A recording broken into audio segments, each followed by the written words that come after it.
As of 5:40 p.m. Mountain Standard Time, I would or are we in standard? Whatever. I would respectfully ask everyone attending this meeting to mute yourself unless you are recognized to speak. Please note that the committee meetings of the RTD Board of Directors will be held remotely via Zoom and will be audio and video recorded. The meeting recordings, along with the unofficial minutes of the meetings, will be posted as soon as practicable on the board's website. During today's meeting, we are providing communication access real-time translation, also known as CART. Anyone who would like to access this service should send an email to the RTD board office at rtd.boardoffice@rtd-denver.com, and a link will be provided.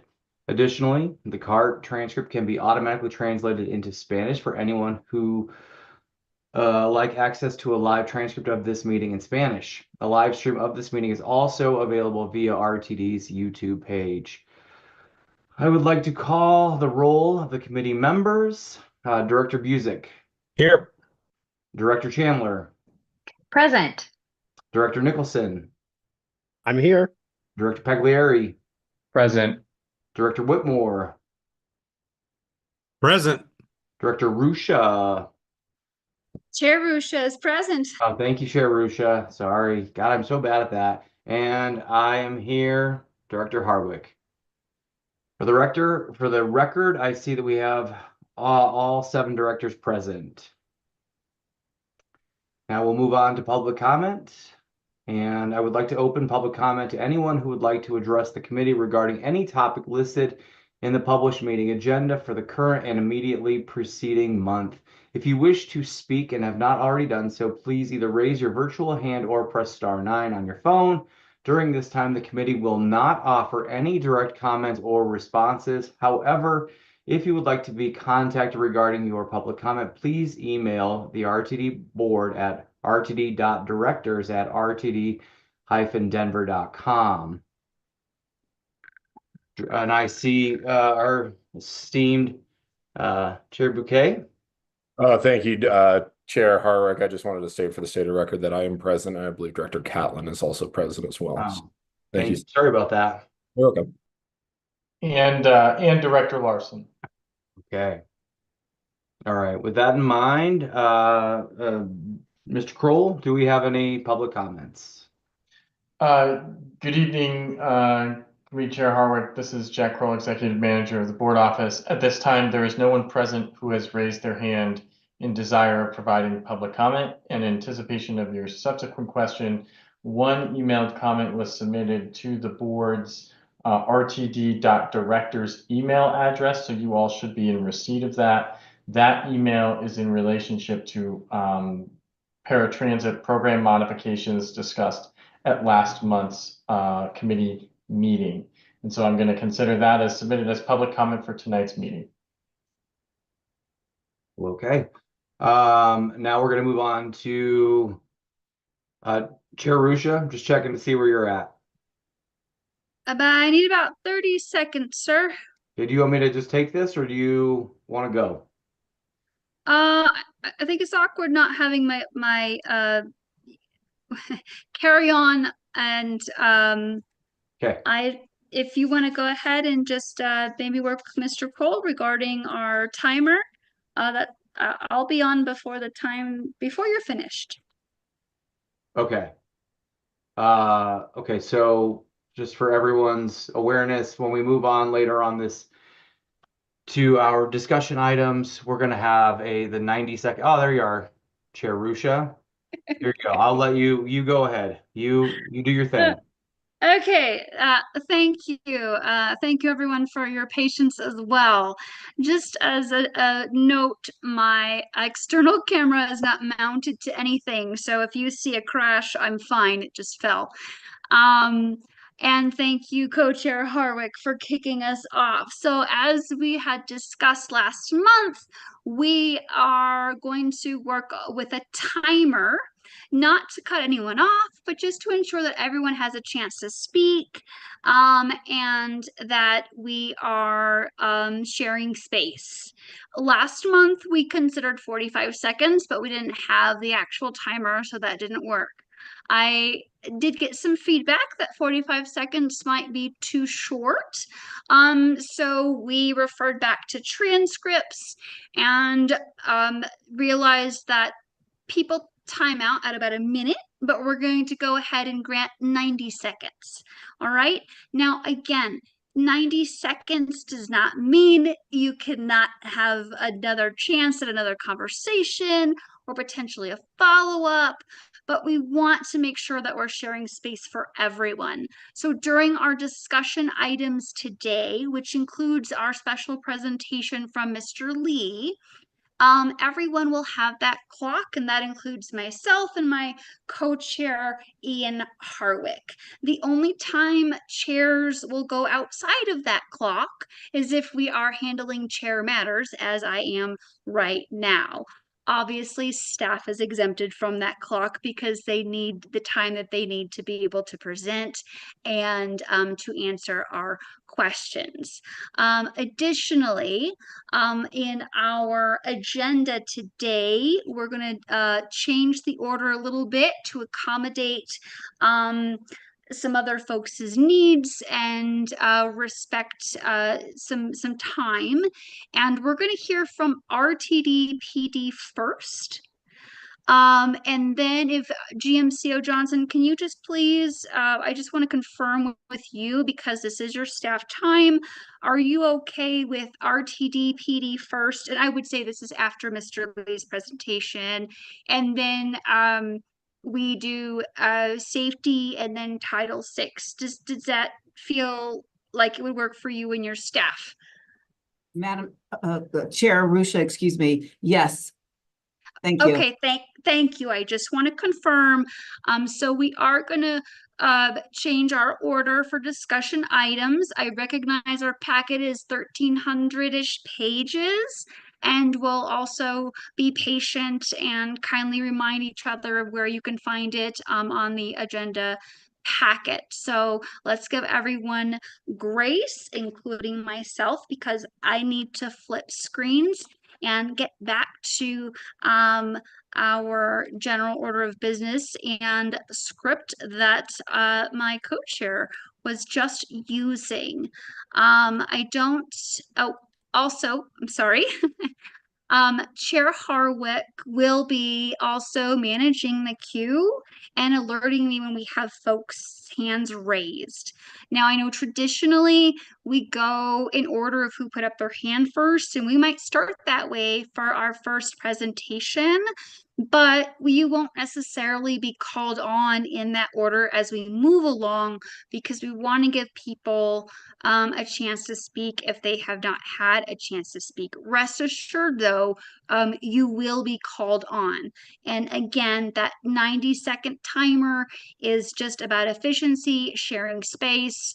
And for those of you who know me well or even just a little, you know I'm not here to curb speech.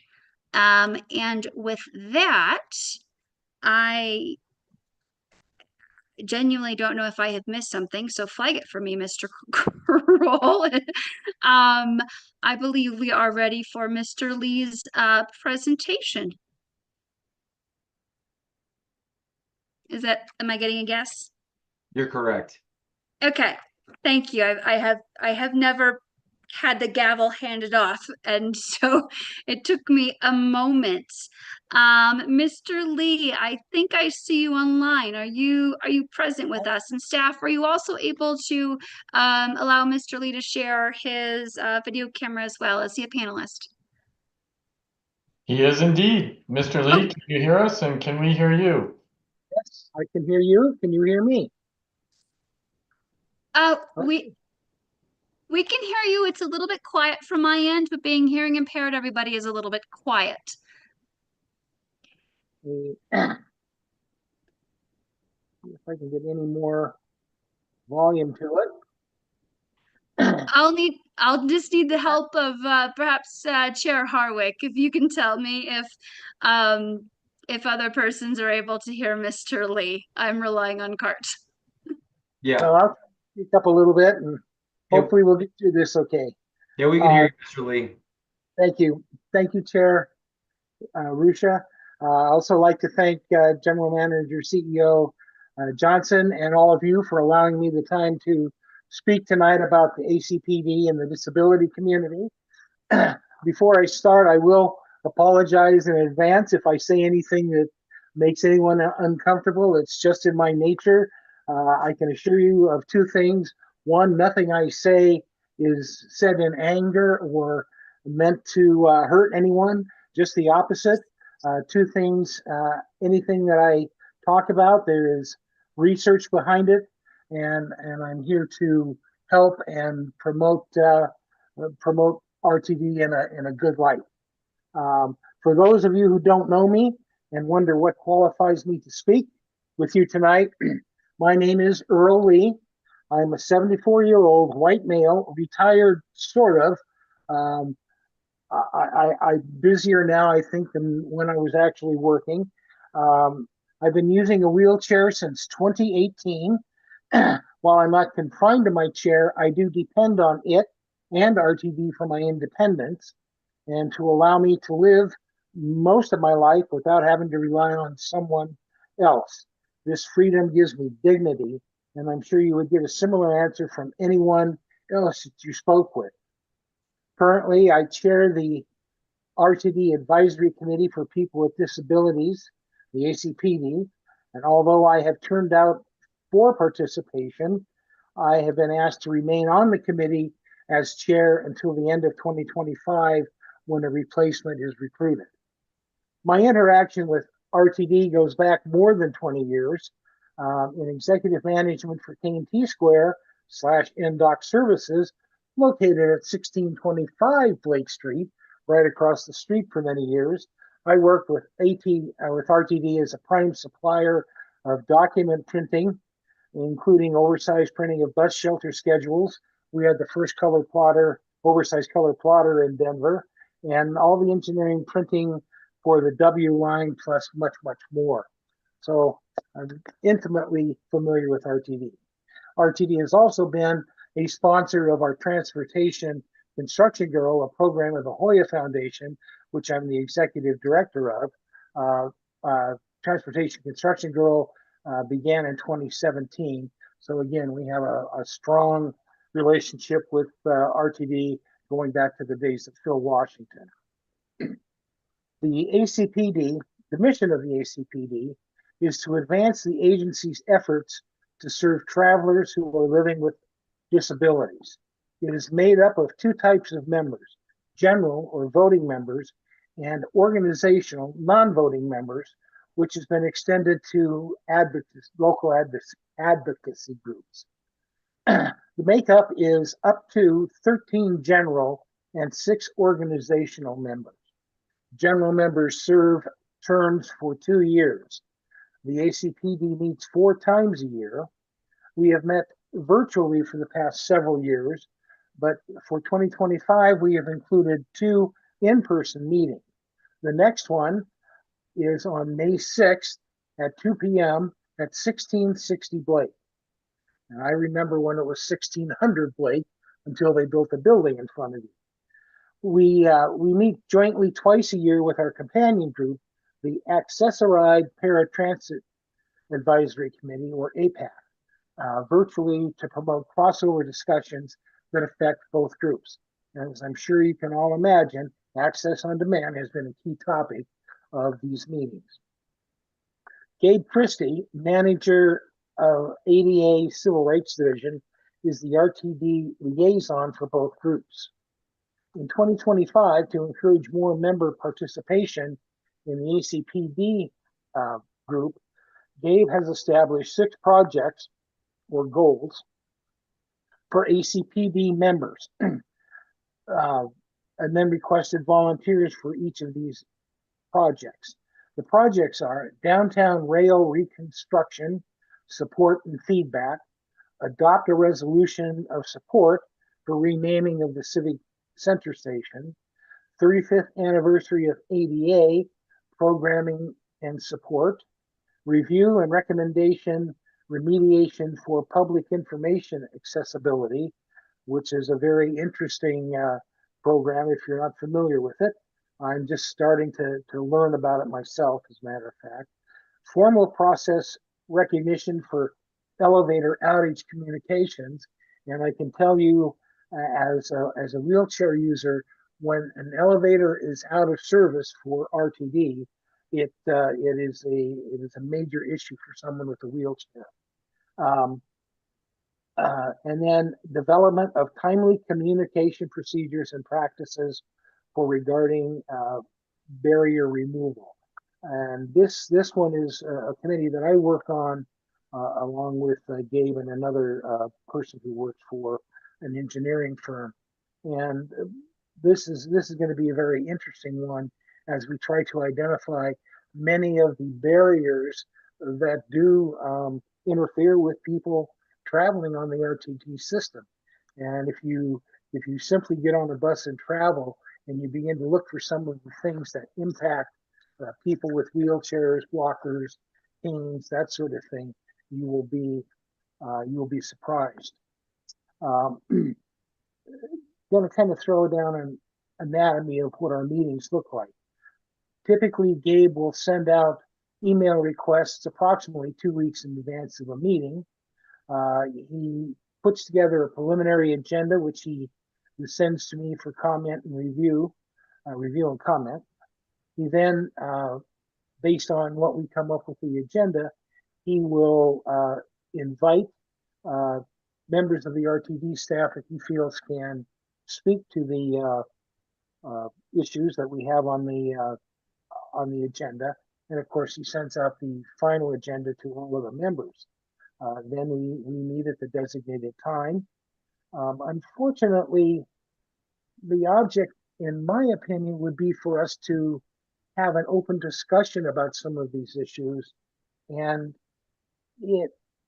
we rarely have a discussion about these issues.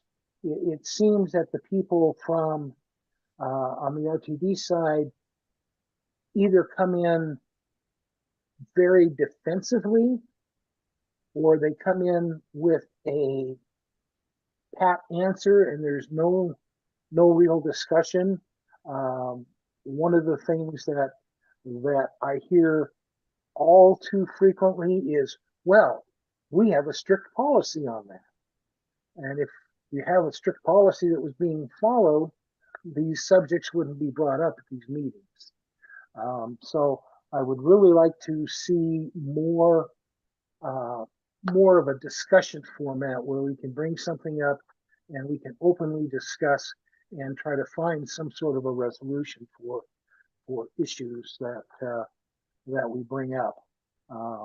And for myself, when I bring something up, I'm not, one of my problems, one of the flaws that I have is that I'm not only looking for things that occur for me, but I'm always looking for how it impacts others around me.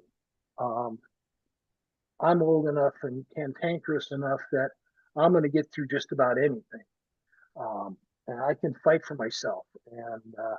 But there's a lot of people that can't.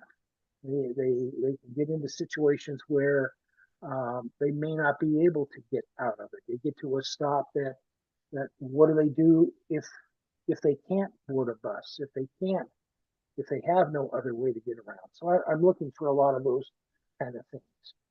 So we need to do a better job of discussion, negotiation, finding solutions, that sort of thing. People with disabilities face challenges that others just simply don't recognize. I personally did not realize the barriers that exist for people with disabilities until I began using a chair and began listening to others. There are some people that I've become somewhat close to within the blind community, and I cannot believe some of the stuff that they have to deal with. Damaged sidewalks is a huge issue. Cracked or depressed sidewalks can be difficult to traverse with a wheelchair or a walker or a cane, It's not like in a wheelchair, I can simply step off the curb and go around a damaged sidewalk. If I can't get through there, then I have to go back and come around. If I'm trying to meet a bus or I have a time issue, it's very difficult to get around. Flagstone, that is so popular downtown, that's very rough on wheelchairs. Loosens bolts and can cause damage or repairs that need to be done. No sidewalks or insufficient width pathways. That pretty much speaks for itself. And again, if you drive or even walk, you may not think much about it, but if you rely on a wheelchair or a walker or a cane, these all become very major barriers or difficulties for people with a disability of some sort. And it doesn't have to be a major disability. It simply becomes difficult.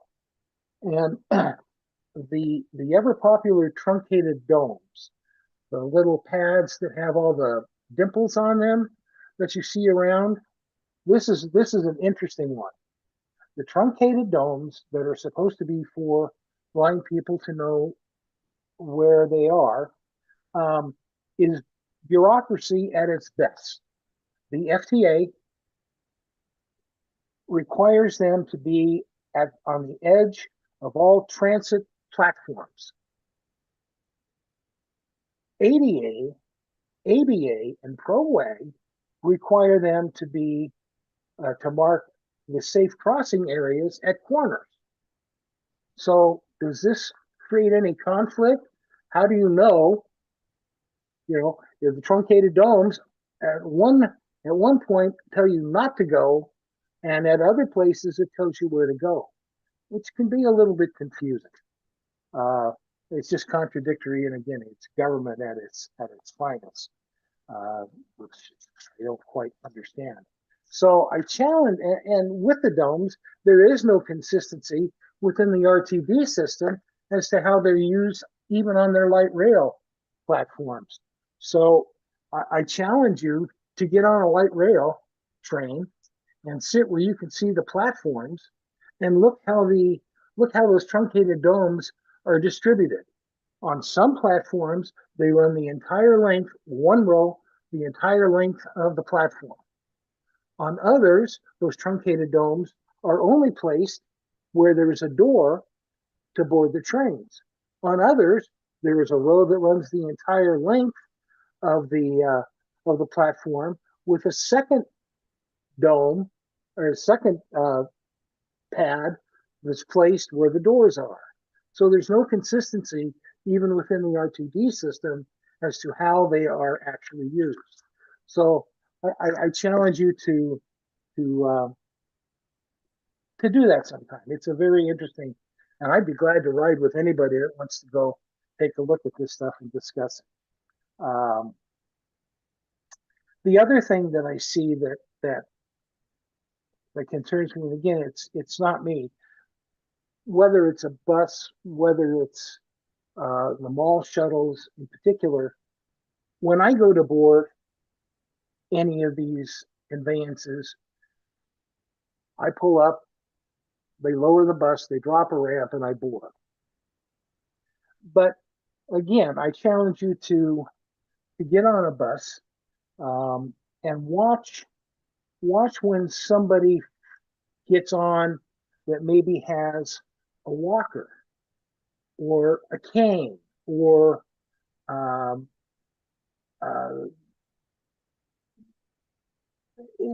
just somebody that's elderly that has difficulty stepping up to get into these things, particularly on the mall shuttles, the second and third doors, and watch the difficulty that these people have boarding these vehicles. I've seen them have a great deal of difficulty sometimes, and the drivers don't necessarily lower the vehicles so that everybody can get on. And you can kind of understand, I don't know if you really understand how the mall shuttles work, there's 3 gears, and they go from, in one gear, the buses ride 17 inches from the street. In one gear, they ride 14 inches from the street. In one gear, they ride 11 inches from the street. I believe those are the right numbers. It's right in that vicinity. So, they typically will ride in second gear, which makes them about 14 inches from the street, giving them about a 10-inch step up from the mall, from the 4-inch high curbs on the mall. Try stepping up 10 inches. Then try to do it if you're arthritic or elderly. So, that's just something that I look at, and I think there's got to be a better way for people to board.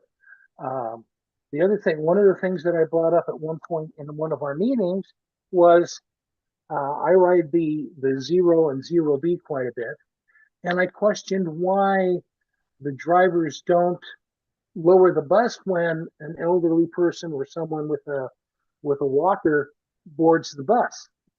And I asked that in a meeting, and they supposedly brought someone from bus operations to answer that question.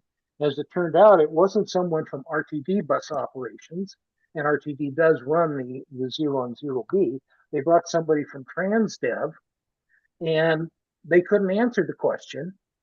But somebody who is not affiliated with RTD pointed out that the 9300 series buses, when the doors open, they cannot lower the bus.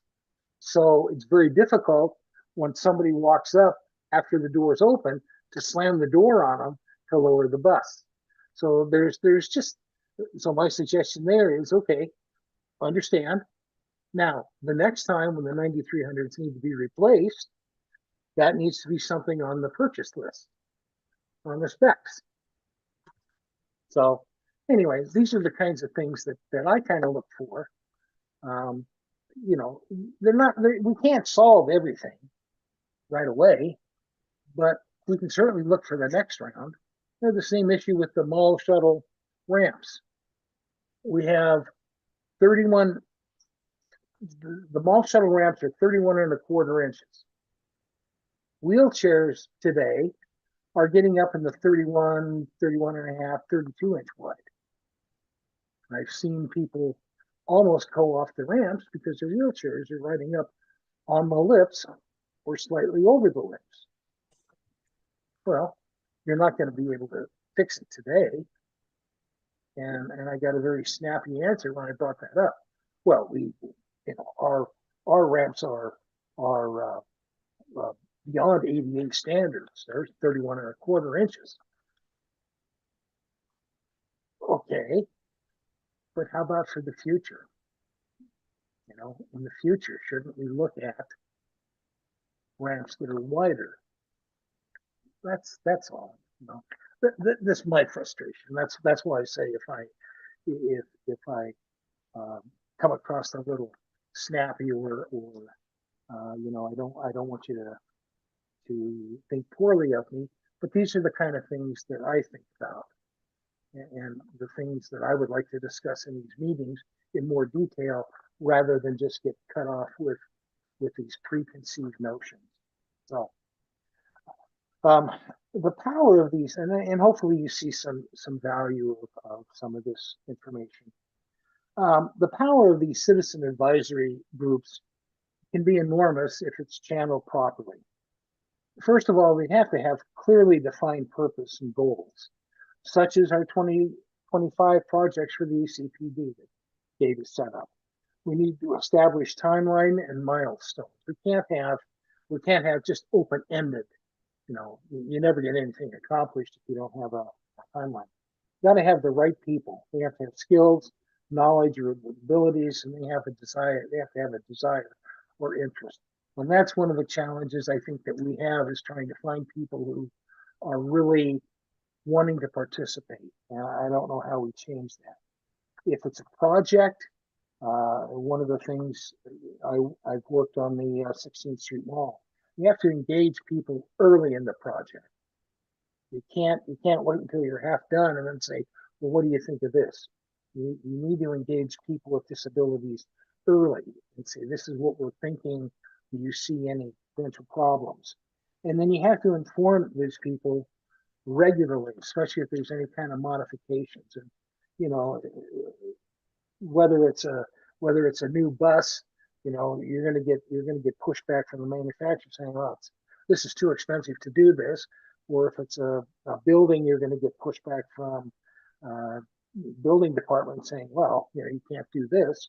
And you have to rely on our lived experience. You can't just rely on, well, in ADA, it says this, and so this is going to work okay. You have to rely on our lived experiences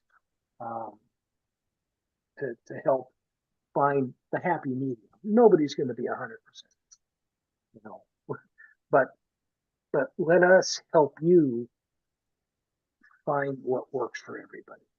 So that's really all that I have, and I know that Director Rusha wanted some time. If there's any questions, if I have time left, I'd be happy to answer any questions or hear any thoughts that any of you have. I am open, and I don't Thank take you. things personally. Thank you, sir. We really appreciate you taking your time and sharing your experiences with us. I think this is the first time that ACPD has addressed a subcommittee and has been able to have open dialogue. So we will also offer the same opportunity for other advisory committees, but thank you, Mr. Lee, for giving your time. We are a little bit over time, but if anyone has any quick comments or questions, please go ahead and raise your hand. Mr. Lee also shared his contact information as well as the information on how to attend the next ACPD meeting in his written testimony, which is in your inbox. And with that, Co-Chair Harwick, are you ready to manage the queue and the clock? Yes, and I see Director Nicholson, Secretary Nicholson has his hand up. All right, well then you are hereby granted 1/2 of my gavel to run it. I turn it over to you, sir. Thank you very much, Chair Rusha. Mr. Lee, I just wanted to ask, you know, when you look at the collaboration that ACPD has done over the last year, and I've obviously new to the board. I just joined back in January, so this is the first update that I've seen from your committee. You know, give me a sense of like, you know, where do you see opportunities for engaging with additional groups, whether that's senior centers, whether that's universities, whether that's community organizations. What are the most significant opportunities that you think have presented themselves, and then what are the ones, if any, that you've been working toward? And I say this understanding that it's not specifically within the immediate purview of ACPD, but I think it's really, in the same way that we engage with a number of other groups, I think it's really important for us to be, doing that type of outreach. So if you can address it, I'd really appreciate it. Thank you. Certainly. Well, I think one of the things that Mr. Christie has started is a program he calls Gabbing with Gabe. And the week before last, I believe it was, we did we went to Boulder to a center that works with people with disabilities.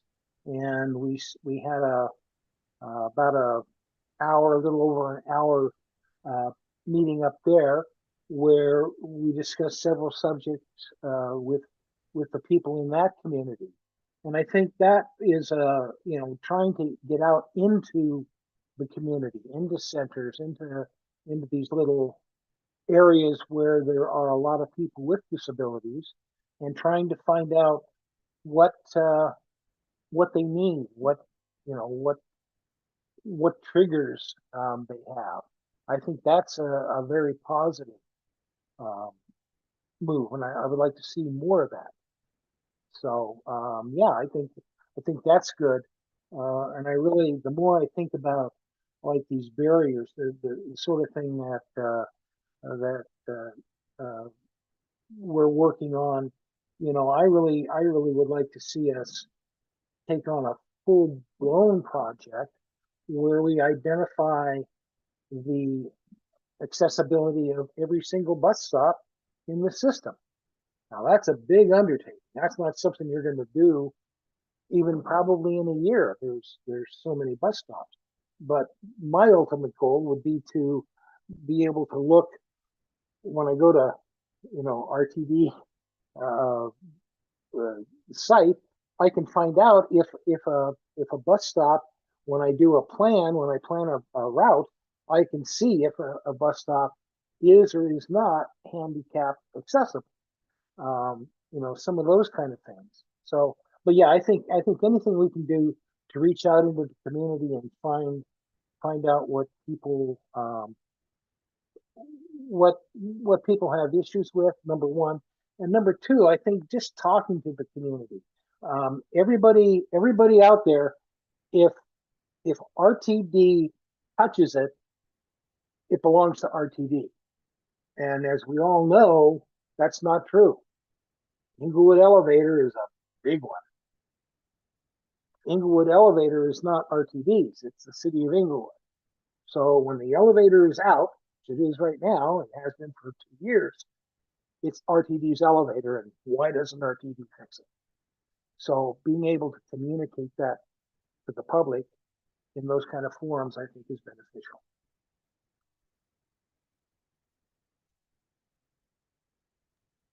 Do you mind if I follow up on that very quickly? No. Thank you. Sure. Go ahead, Mr. Nicholson. Appreciate it.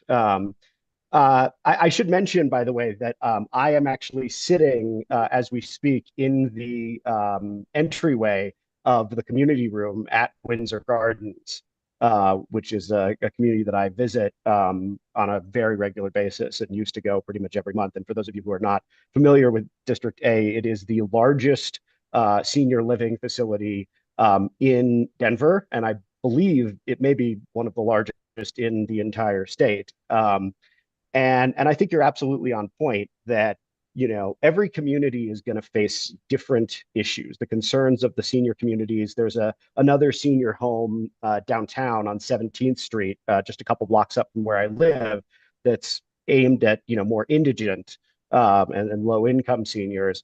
They're not concerned about the frequency of their buses because they're literally living on the most bus heavy area in the city. Here there's one bus and it comes once an hour, and it's when it's not reliable and when it's hard to find, they have a real trouble getting two things. I hear about the senior ride that has been discontinued every month, and they really want to bring back the senior ride, which is, as you know, takes seniors out to the Botanic Gardens and that kind of thing. So I think you're absolutely right that we need to do more to bring in those community. This is like being played off. To bring those communities in and get an understanding of what each one is looking for, because they may be very, very different. That was hilarious. Well, please, if you would like to discuss it further, please contact me, and I'd be happy to meet with you, talk on the phone, or meet with you someplace. And I'm familiar with Windsor Gardens, so I know exactly where you're talking about. Thank you so much, Mr. Lee, again, for coming and presenting to us tonight and sharing your lived experience. Many of us are paratransit advocates, but you don't know until you know, and that lived experience is really important for us to understand. And I'm very appreciative of the time that you spent in pre-meetings and also presenting to us this evening as well. Again, a kindly reminder, Mr. Lee's contact information and how to join ACPD meetings is in your inbox. And so, seeing no other hands in the queue, we will move on to the next item in our agenda.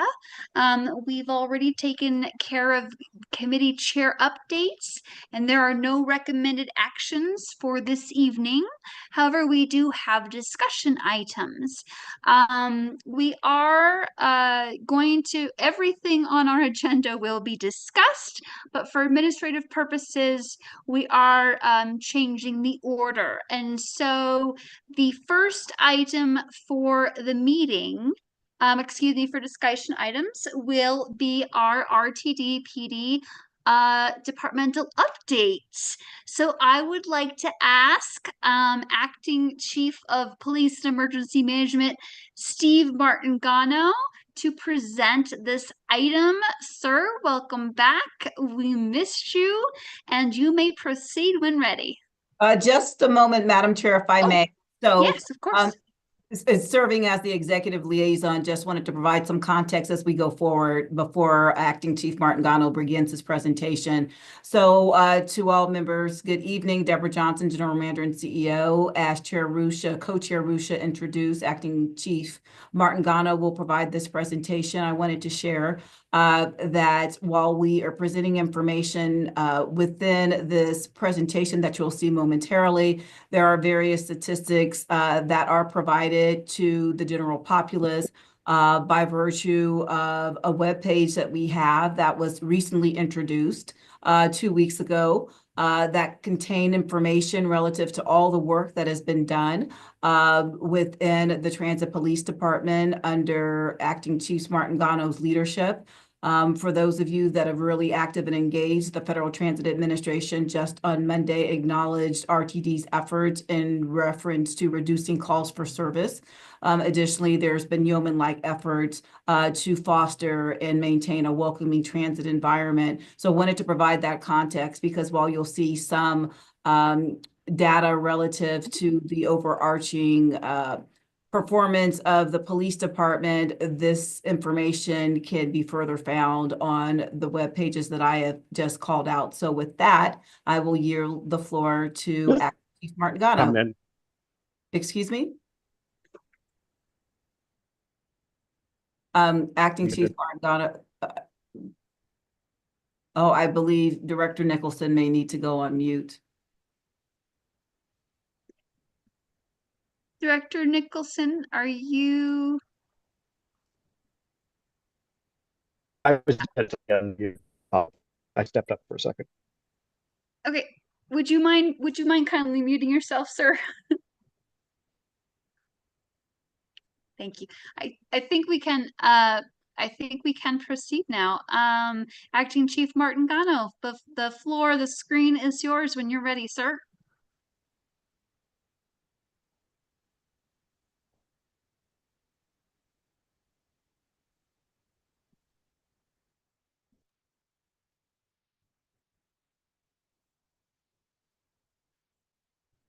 Chief Martingano, if you're speaking, we cannot hear you at this point in time. How about now? Now I'm able to hear you. I apologize. For some reason, my computer keeps switching to a different microphone. So if you can't hear me, please. I could hear everyone here, and I'll just switch back to the one. And can you see my screen? We can see your screen. Perfect. Yes. All right. Well, I was going to start off my presentation for saving the best for last, but I will now have to give that to Carl Green since I am going first. So again, everyone, Steve Martingano, the Acting Chief of Police and Emergency Management. I know we gave everyone an update in February, so some of this might be a little repetitive, but hopefully you'll get some new information as we go. The outline today is going to be strategic implementation, data-driven policing and tactics, strategic priority alignment, as well as performance metrics and progress. So with our strategic implementation, our initiatives, for 2024 and 2025 are back to basics, people power, welcoming transit environment, and our customer and community connections. So back to basics, really back in July, we started with a high visibility. So we're going to continue to maintain a regular presence out in our district on our alignments, our trains and buses. We're going to enforce the customer code of conduct. I apologize. I should also put educate as well on here. So it's going to be an education to our customers to begin with, and then obviously enforcement if needed. And then we're going to continue our fare sweeps and enforcement that we get from our crime data analysis in regards to spots that we need to go ahead and do more fare sweeps. A lot of that we get from our operators. So they're a huge part of our operation plan. On people power, we're still currently at 86 post-certified officers, and we have one in the recruit academy. They should be graduating sometime in May. Increasing our number of K9 units. So we had 2, we received a grant, we went up to 4, we're back down to 3. One of the officers wants to go to a department that's more municipality based. I really credit him with coming forward and telling us ahead of time. So now we just posted a new K9 position. So we will get that 4th one here soon. And then the detective bureau. We had 2 detectives. One was a individual with a lot of experience, came over here, and then after a couple of weeks realized that he would rather spend his time more in retirement. So he has left our organization. That position is posted right now, but we're also budgeted for 2 more for 2025. Our welcoming transit environment, we continue with our bus and train live looking cameras. Our elevator program is we're looking to expand that. We'll talk about that later in the slides. And then our customer and community connections. Again, our officer initiated responses. I'll explain that later in some of the slides. We continue with our Transit Watch promotion, and then our coordination with other police jurisdictions. One thing I will definitely bring up here, and I did it for Co-Chair Rusia, Central Park Station is within her district. I just reached out to Denver Police Department. They got me their most updated stats on Central Park. From 2023 to 2024, they had a reduction of 63% of stolen vehicles within that area. That's been a lot of the initiatives that we've been working with them, putting our officers in collaboration with their officers. And in the first quarter, they're down another 8% from the numbers of 2024. So again, that collaboration with other police jurisdictions, when we have a problem that affects both the municipality and RTD, and we work together, is showing some huge increases. I'm sorry, decreases, but increase in the ability to have our officers and stop some of the criminal incidents in those areas. So data-driven policing and tactics. Again, high visibility at our busier transit hub stops and stations. The fare enforcement sweeps like I discussed. SEPTED, so we continue to go around our district and our bus stops, our platforms, our areas. We look at our cameras to see where we might have issues of no visibility. So we continue to change those. I think it was mentioned earlier, 360 cameras were changed. And then again, utilizing our partnerships and coordinating our efforts. Our health issues, our mental health clinicians. We currently have one clinician with WellPower, and we have one clinician with the Jefferson Center for Mental Health. I just met with the Jefferson Center for Mental Health on Monday. They've had people in the backgrounds. They just have not been able to pass their background standards to become co-responders. But one thing that we are finding is our homeless outreach navigators, our unhoused navigators. We went from 1 to 3, and we have another person that is going to be starting here in July. So in regards to that aspect of our ridership, we're doing really well. They're going to break up. We are going to have one that's going to be Denver centric, one's going to be Boulder, Longmont centric, and then one's going to be on the west side of town working with Lakewood, Arvada, and all the way up into Evergreen and such. And then when this person gets hired in July, they're going to be working assisting the Denver one, because Denver right now they're doing Denver and Aurora. So we're going to have someone that's going to be more focused on Aurora and the south east part of town as well. And then a victim advocate position, it's supposed to be posted this week. That's really going to help us with the assaults And also our operators, helping them through the judicial system. That's one of the things we sorely need to have. Whenever our operators may be victimized, they have trouble sometimes coordinating with the courts, and this victim advocate is going to be a huge position to make sure that our operators are being represented in court, making their court dates, and a criminal incident doesn't get thrown out due to a lack of being present at a court hearing. So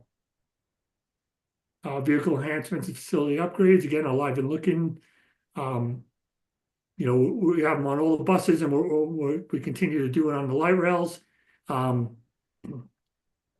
Allows our dispatchers to look at everything in real time. It also allows our officers, they now all have VPNs on their laptop computers, so they could look into cameras while they are driving. Well, not so much driving, but before they drive to areas, especially our park and rides and such, and our platforms. It's really been helpful for them to decrease patrol time. They can look at, like, say, for the W line, if there's nobody at the Perry station, why drive 20 minutes to go there? So they've been focusing on where there's areas that they want to be more visible and present. So that's been a really good upgrade for us. Again, upgrading our lights at stations and transit facilities. We continue doing those. Our cleaning crew has been amazing cleaning up. We continue to get good customer feedback that areas are being cleaned. So they're on top of that. And then, this is more bus, but we work with bus to look at the barriers for the entire fleet to limit any incidents for our operators. Again, our elevator pilot program is now a full program. The 6 stations that we have them at have seen a really good reduction in individuals using the elevators as encampments overnight. Also, a lot less graffiti and damage to the elevators themselves. And again, we're going to expand those. We're working right now with facilities to identify, I think, 3 more stations. As soon as we identify them and get them up and operational, that will be obviously on our next report as well. This year, I give full credit to our communications team and Stuart.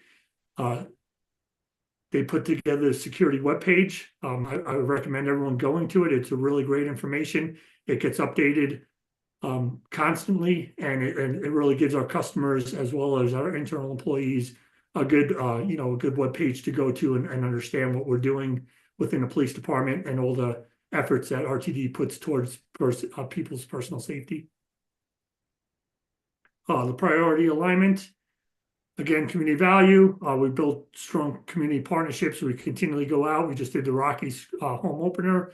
A couple of our staff members are going to go to, I apologize, I don't have the name of the church in front of me, but they are going to go to a church that they go with a lot of our, some employees from bus operations, and they're going to hand out food and converse with the individuals that utilize that church for their needs, and also try to see if they maybe fall under our LIVE program or any other programs to try to get discounted fares. So it's a great collaboration when we go to those type of events. And then now with the summer coming up, we get constant appearance visits to go to different venues that are within our district, and that's close to a light rail or commuter rail or bus stops. So again, our customer excellence, a lot of our customer complaints have really gone down in regards to issues that they see, and we're getting a lot more accommodations for our officers and our security, being more visible, checking fare. So a lot of those programs that we put in place since July have really been working. Again, employee ownership, we continue to try to attract highly skilled workers. We currently have applications for detective, sergeant, K9, and lateral police officers, as well as our police communications dispatchers as well. And then we take seriously, obviously our financial resources. We continue to look ways to integrate technology to limit costs on other parts. So for example, our staff today is being trained. We're doing train the trainer. We're going to have virtual training. So it's kind of like that meta system where you put it over your face. And then we'll give our officers scenarios. That's going to help us out, obviously, to be able to do stuff like that in-house, but it's also going to help on risk liability and making sure our officers are better trained out there So again, that's financial resources there as well. Again, community value, I kind of jumped on talking a lot more about it. Here's a great picture of Dinger. He did high five our officer, thankfully didn't hurt him because that is a big dinosaur there, but that was a great photo op. And again, just shows our involvement within, within the areas that we service. Our cadet program, we have another cadet that is right now almost through backgrounds. She will be starting here hopefully in May. So it'll be a great summer in the cadet program during the summer. I think she has one more year of school. So hopefully after she's done with the program, she might want to come on board as a police officer. That's really what hopefully this program is intended for. And I'm actually working with Metropolitan State University. I have a meeting with their dean to try to see how we can incorporate RTD's policing into some of their curriculum to try to get us visibility, but also they want to look at changing their program a little bit more. They're having less and less students that are applying for the criminal justice program, and they want to see on how we could help them get more students. So I feel very honored to be asked on that and be part of that. We continue to do our park and ride checks. We haven't been doing it more for the public. We've been doing it internally. We did it over at Platt Street and district shops to make sure our employees are locking their doors, closing their windows, and not leaving something on value that someone could walk through one of our fences and break into their vehicles. So we've targeted our employees, and then we're going to go back out to the public here starting in April, and I'm sorry, more in May. And then again, transparent policing, the interactive sector map, emails go right to our commanders on that. And then we're gonna do a breakdown. We're gonna put it on social media, giving our customers an understanding of how many calls of service we have, how many criminal incident reports we take, and then just really giving a detailed thing. We're gonna try to use LinkedIn and some of our other social media, reaching out just in case people don't come to our webpage. Career development. We've had 2 corporals and 4 of the 5 sergeants were internal. We did hire a sergeant externally. 2 of our lieutenants were also promoted internally. We're starting to get a really good base and a really good amount of experience and leadership qualities to hire internally.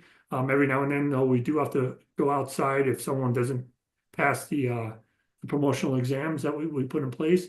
We sent several of our female officers to Women in Policing Conference to get them more associated and reaching out to different women in policing, especially in the metropolitan area. And then Homeland Security training we continually do. APTA, our Security and Emergency Management Roundtables in San Francisco this year, and we're going to send a representative there.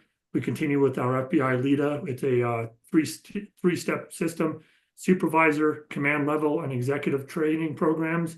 All of our commanders and lieutenants and above have gone through that program, and we send our new sergeants and new lieutenants to those programs as well. And then Northwestern Command College is a great program. We currently have a commander that's in that program right now, and so when he comes back, obviously we're going to utilize his experience from that to help us, become better. And then performance matrix. We saw a 52% year-over-year decrease in security-related calls. Our customer reports on drug activity decreased as well between February of last year and this year. Here's our security incident reports. So these are actually reports, and I apologize. Next time I'll put this differently. So I'm just going to go one slide down because these are our calls of service. So we received 2,134 calls of service in February, but out of those 2,134 calls of service, that only equated to 122 actually reports. So if you look at that, that's a lot of calls of service, number-wise, but really it was a very small percentage that actually became a criminal incident report. So that's some of the stuff that we want to make sure individuals understand when they see these numbers, so that they're not alarmed by a number that may be higher when realization, a lot of it didn't lead to anything that needed to be an actual report for the system. Denver Union Station, again, they continue to decrease month to month. We have 2 officers that are stationed there along with our security. Right now, Denver is doing an initiative for the downtown area. That, you know, if anyone didn't see that, they're going to put more officers on the mall. They're going to have their mounted unit, more park rangers. One thing we definitely want to be looking at is to see, we want to make sure that Denver, and we're going to work closely with them, but we don't want their officers trying to get them off the visibility of the mall and then sending them down to our bus terminal. So we want to make sure that we're working in collaboration with them to making sure that if an individual has need, that we get them to the proper areas of need. So we're going to, you know, that just started, that initiative is just starting, and we're working really close with District 6 to make sure that we're working together and we're not causing issues for each other. Again, our Transit Watch app continues to be used. Again, I believe Stuart, see, save, and solve instead of see something, say something. We're working with our vendors, see if we could maybe change that. I think it's a lot better, I think, overall. And just like anything else, we've talked about this in prior trainings. It seems like 3 words, everyone understands that: run, hide, fight, stop, drop, roll, see, say, solve. So we want to try to stay within that system. Again, the incident reports by Transit Watch continues to drop as well each month. I think, again, that's with our high visibility, our officers being out there, our security officers being back on our vehicles, checking fare. I think all that puts less emphasis on our customers telling us things that they may see because we're already out there seeing it and handling it in real time. In Narcan, again, we're part of the White House initiative for the national effort. Those numbers continue to drop as well. Right now, we're at 29 year to date, but from 2023 to 2024, that dropped. And then hopefully by end of year to date, that 95 number will drop for us as well. And yeah, that's all I have. I did want to just go back to one thing on some of this. One of the things we're going to change will be in the next one, but just to give you context, in January, we had, you know, almost 5 million riders, 5 million boardings for our system. If you look at the calls of service, that equated to 1 to every 1,787 boardings. So when you look at those numbers, you really do see that a lot of this is perception based. We are very, you know, secure and safe mode of transportation. So, and that we're going to really start emphasizing that more to the public so that they better understand rather than seeing a number without too much context for them. So,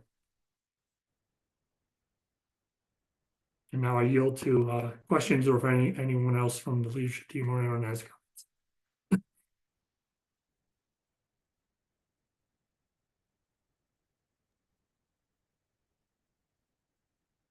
Co-Chair Arusha, you're on mute. Oh, well, unfortunately for everyone else, someone advised me and now I'm off mute.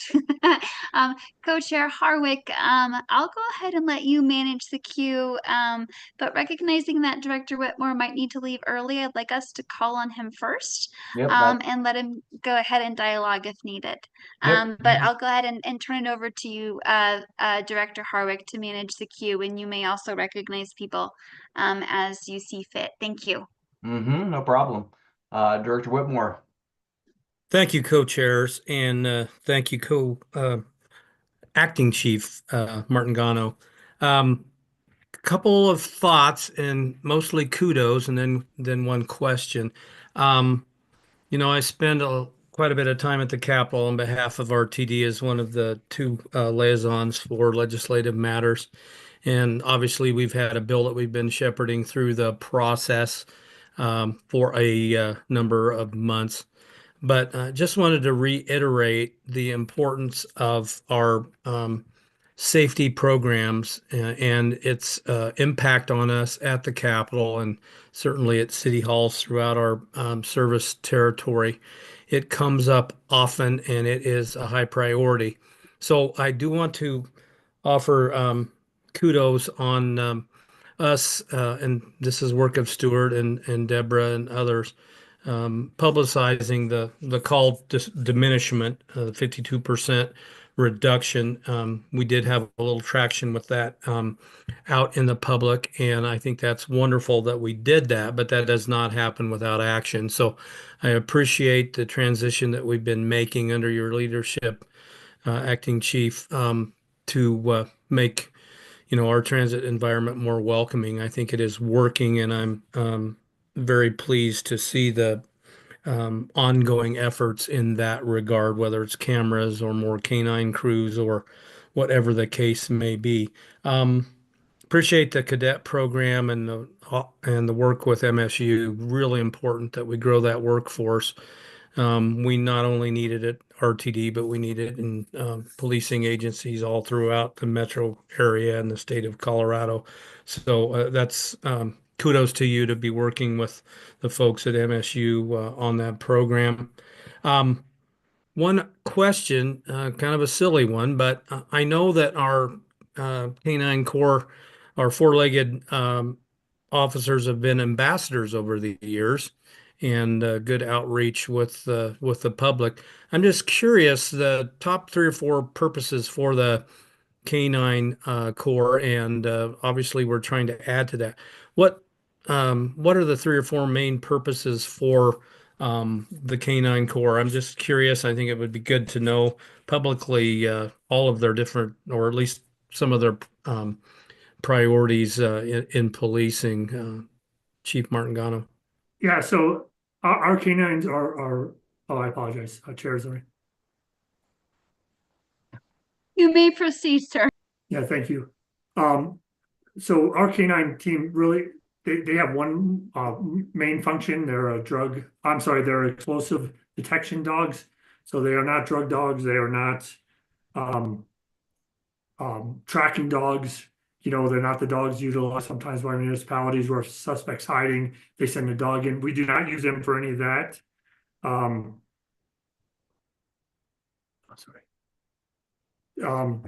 So they have the one main function. Now, in regards to that, they do a lot of training in inner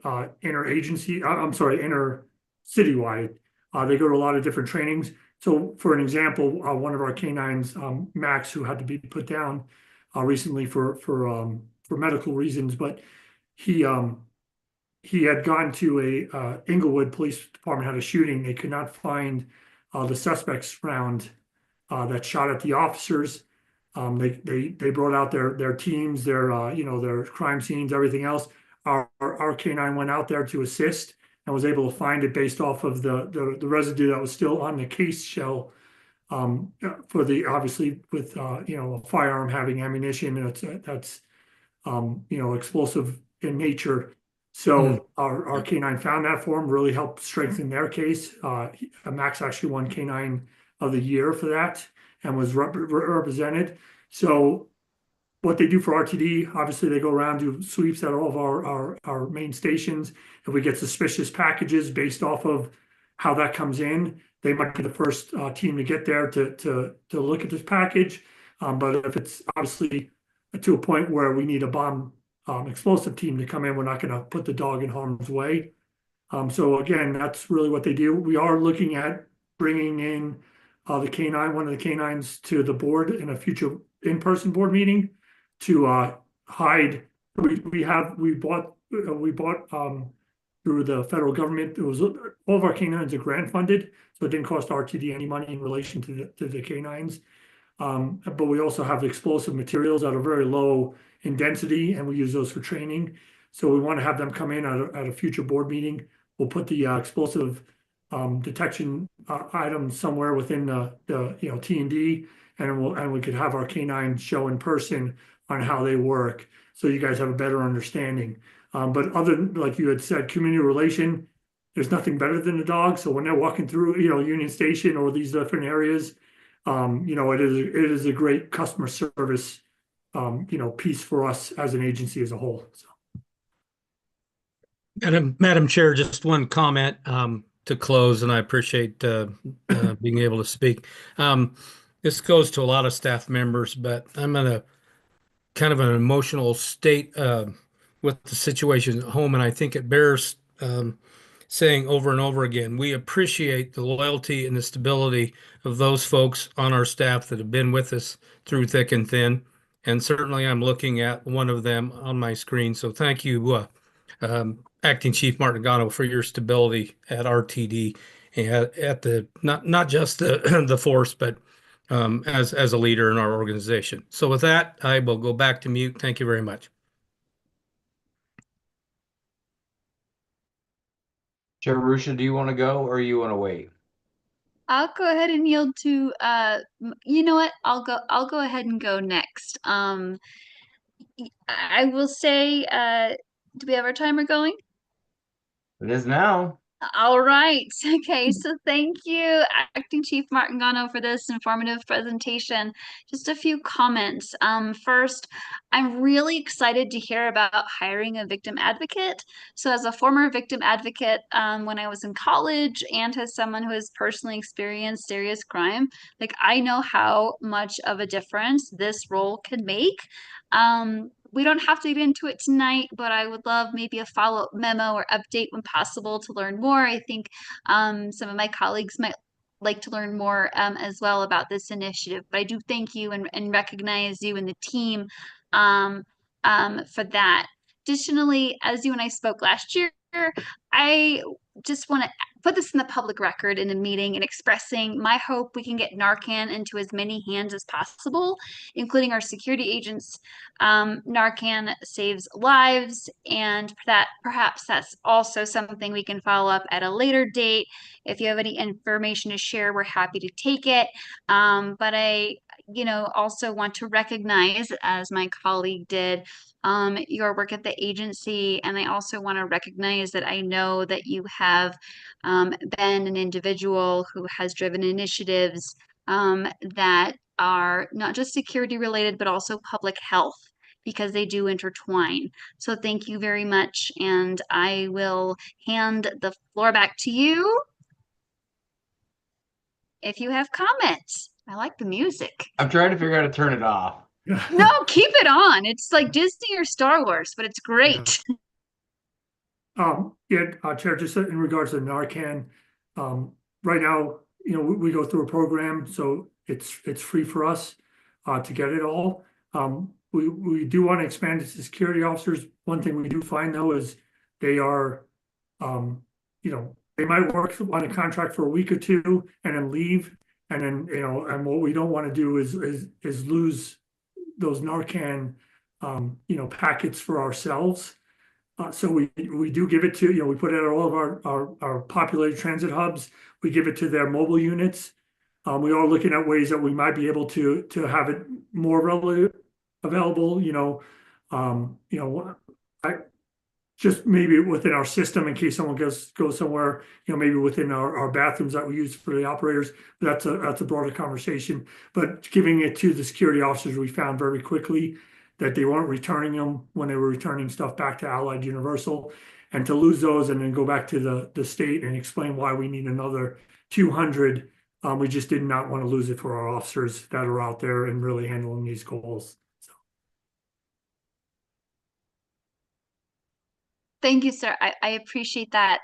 I'll turn it back over to you, Co-Chair Harwick, to manage the queue. That is the end of my questions. Thank you. All right. Next, we have Director Chandler. Thank you very much, Chairman Harwick. My question is to Acting Chief Martingano. What MOUs are there, and what cities do you have those MOUs with, so that we can get an idea of how well other groups are working with you guys? Because living in Aurora, the penalties for a crime committed in Aurora are far different than the penalties, let's say, committed in Douglas County. And so I want to know how we can help you in maybe having some standardization, or what you might need from us to help facilitate those MOUs. Thank you. Chair, if I may. Go ahead. Yeah, so MOU, we really don't have any set MOUs. We are recognized by the state of Colorado in regards to our police powers throughout the state. We do have secondary employment MOUs more so with, Aurora is one of the agencies where we hire their officers on their days off. They come and work for RTD. They take an RTD vehicle. They listen to our radio and go to calls based off of that. And we also have a bus team where we have 2 Aurora officers, different times of the days, different days of the week, and they ride our buses to assist our operators at problem locations within the routes of Aurora. So we have a pretty good program. We also have a program with Denver, Thornton, and Lakewood. In regards to the overall, our commanders have done an amazing job of reaching out to all the jurisdictions within our 2,300 square miles. So we go through 8 counties and 40 cities. They have a really good understanding of what our capabilities are. We have 85 officers, which for a city itself is a lot, but when you have to spread that over 2,300 square miles, it's not a lot overall. But again, whenever we do go to let's say, for example, Lakewood, if we're going to do an operation more so in Lakewood, we'll call Lakewood PD and tell them, hey, we're going to be here if you have officers available to assist. And they do a really good job of sending us an officer or two. And then we do a really good, just recently was asked, a lot of the SWAT teams in the metropolitan area, they ask us for training because they want to know how to get on a bus. They want to know how to get on a train in certain situations. We give them all of our information in regards to, if a train, to make sure that they don't get electrocuted or something of that nature. So we work with them on a lot of training to make sure their officers are safe when they come on our properties. So we work really, really well with that. Technically, an MOU, the only one we really have is with Amtrak, just because of their being statewide. They just don't have somebody here in Denver at all times. So between them and Burlington North, we do have MOUs to assist them if something comes up, and we could, especially since we parallel them on a lot of places on the tracks.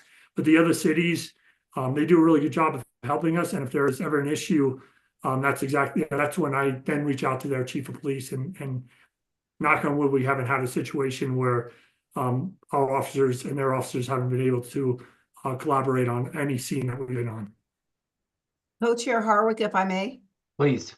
Yeah, I just wanted to add, Chief Martingano was talking about the MOUs with BNSF and with Amtrak, but just for everybody's edification, we do have intergovernmental agreements with other police forces within the service area. And I think that's what you were referencing at the outset with your question. Yes, it was really more a question of how are the agencies working together? Because I see, if there is a crime that happens in Lakewood, how is that facilitated if there happens to be a Lakewood police officer there? What happens? Same thing if there is, a person commits a crime on an RTD bus and they hop off. What happens if they run into the community? Those are the kinds of things I'm more concerned about because it affects the agency. I've been speaking with people in Douglas County, and frankly, they don't like RTD, not because it doesn't provide transit, but because they think it brings crime. And so I want to assure them that we are working on how we can help them in that policing role. So that's probably more what I was looking for. Yeah, in relation to that, our video investigations team and our police communications dispatchers, they work very, very closely with all the agencies. They're able to speak to them directly. So, for example, if something happened in Lakewood, they would reach out to us to get video from our platforms or trains and everything else, and we would work with them to find out how that crime developed, that arrest developed, or if there was, let's say, a situation where someone left and it's a warrant. They send us all that information, say, hey, we're looking for this individual based off of whatever situation occurred, and we send that out to our officers. So we, again, really good collaboration, and we work closely in different measures to make sure any incident gets finalized on our property. Thank you. Can I ask a follow-up question, Director Harwick or Sure. Chair Harwick? And so with that, you talked a lot about recruiting of staff.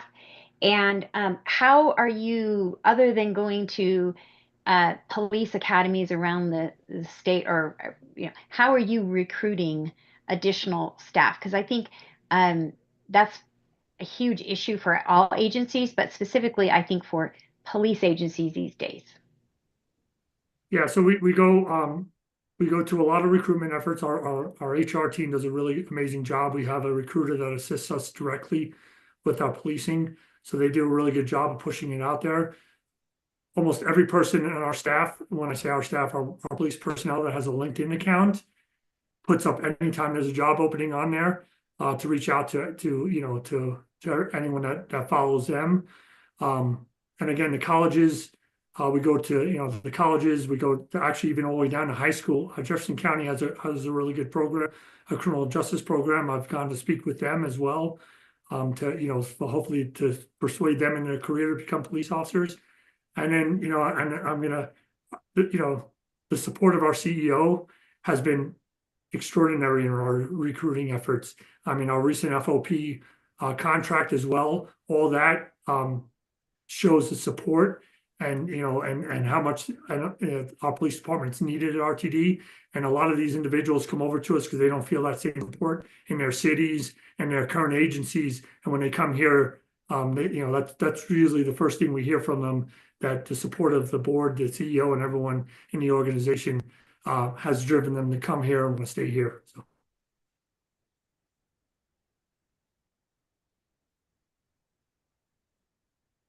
Director Busick.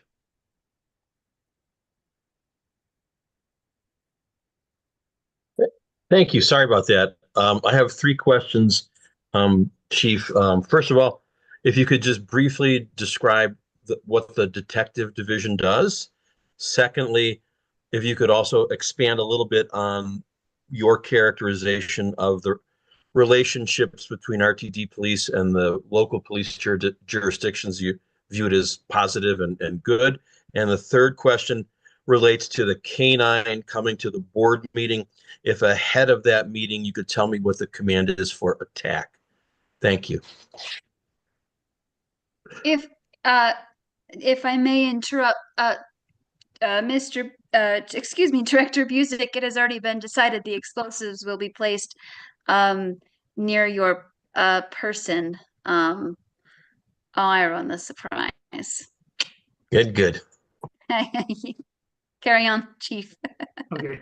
Yeah, I'm sorry. This is the same thing we kind of do at the local schools when our K-9 goes to the schools and everything else, just to kind of, I'm sorry, I'm answering question 3 first, but whenever our schools ask to see our K-9 officers, this is kind of the demonstrations we do as well, to kind of show what our K-9s do, and also hopefully it'll be beneficial for everybody.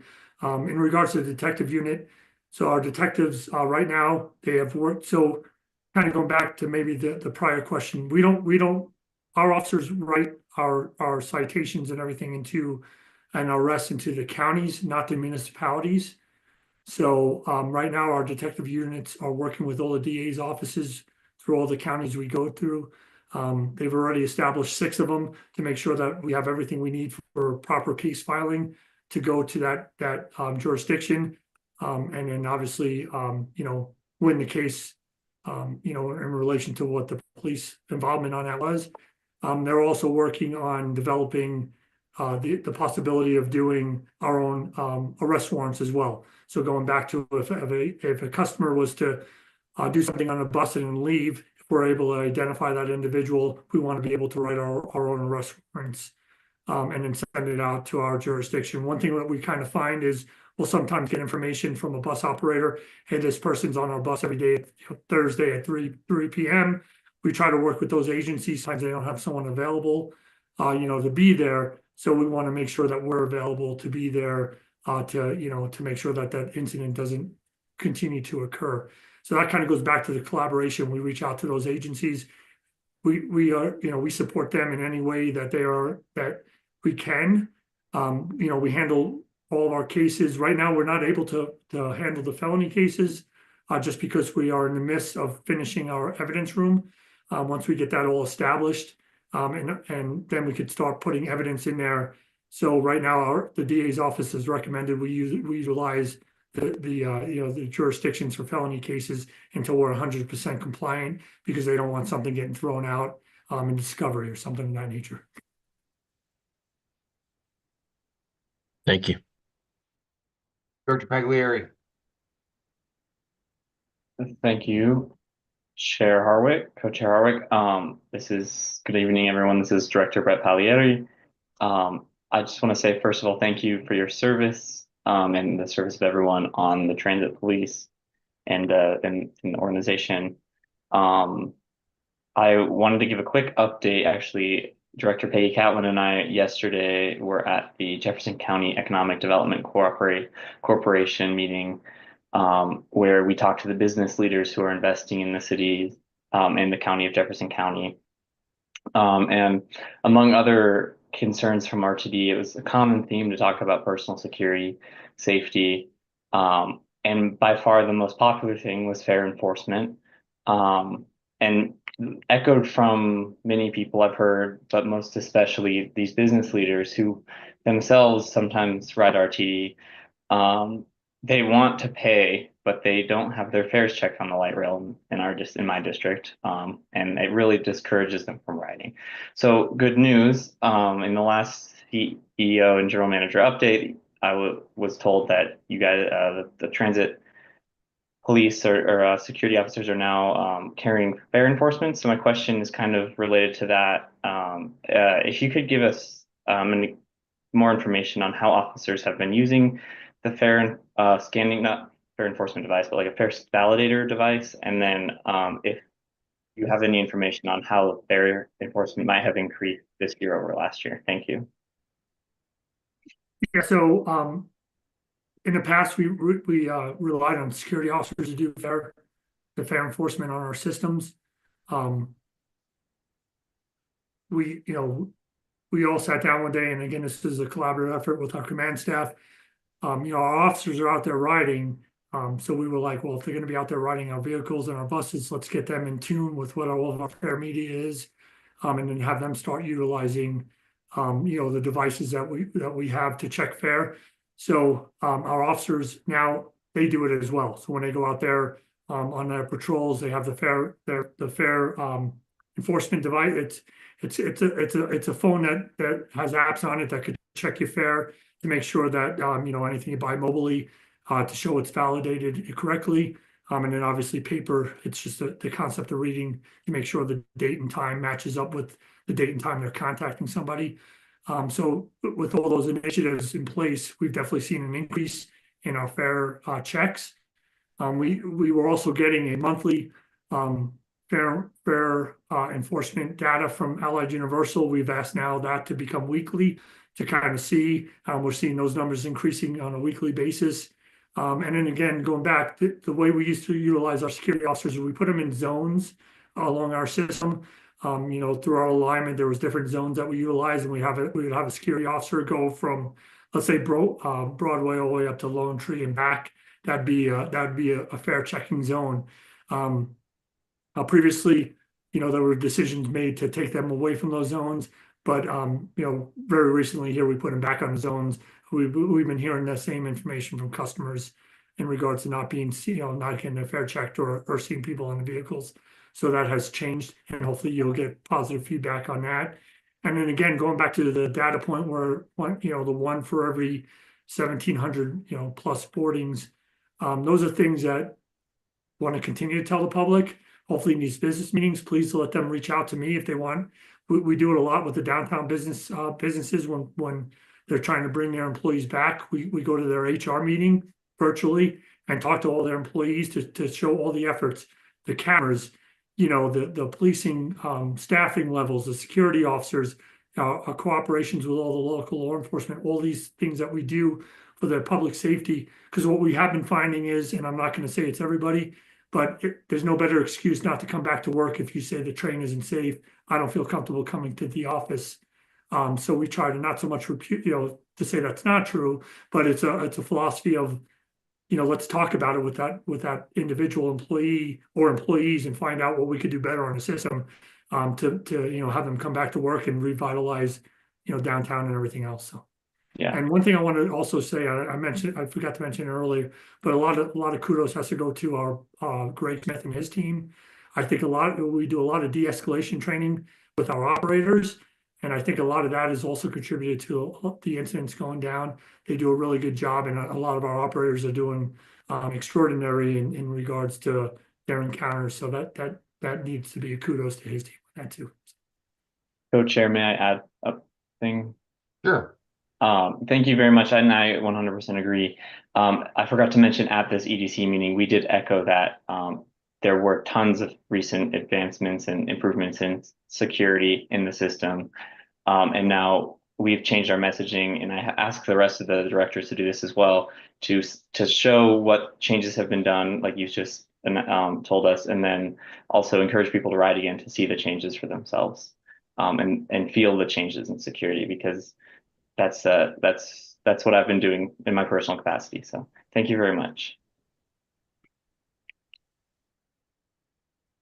All right, Chair Rusha, I see no more questions. All right. I do not see any other hands raised. Going once, twice. All right. Thank you, Acting Chief Martin Gano, for your time, for letting us put you up first, and for being patient with our questions. As always, we appreciate when you come and visit us, and please also extend our gratitude to your officers and staff as well.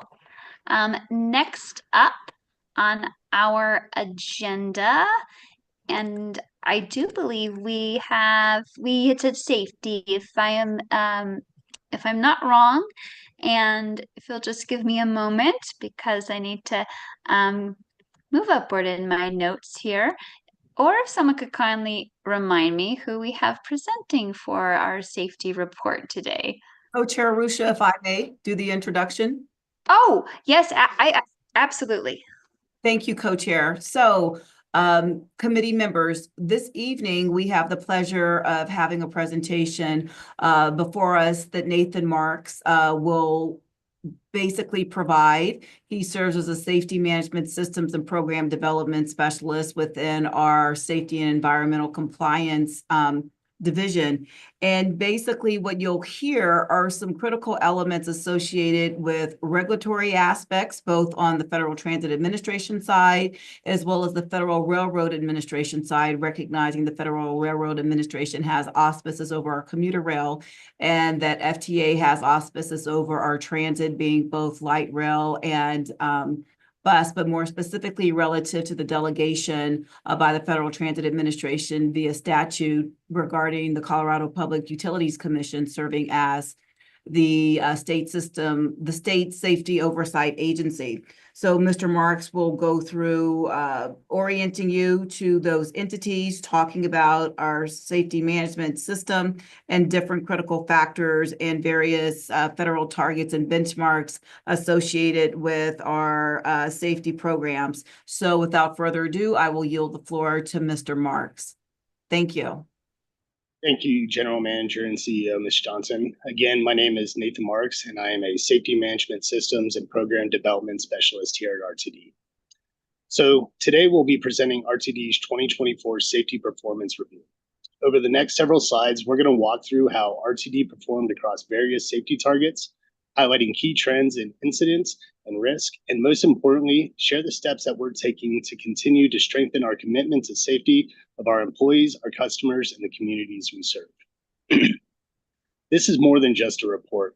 It's a reflection of our values and our accountability to each other.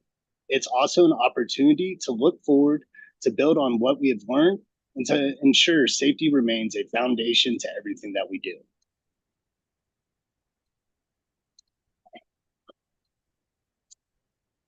All right, so we're going to start off the presentation by first looking at our federal targets and benchmarks.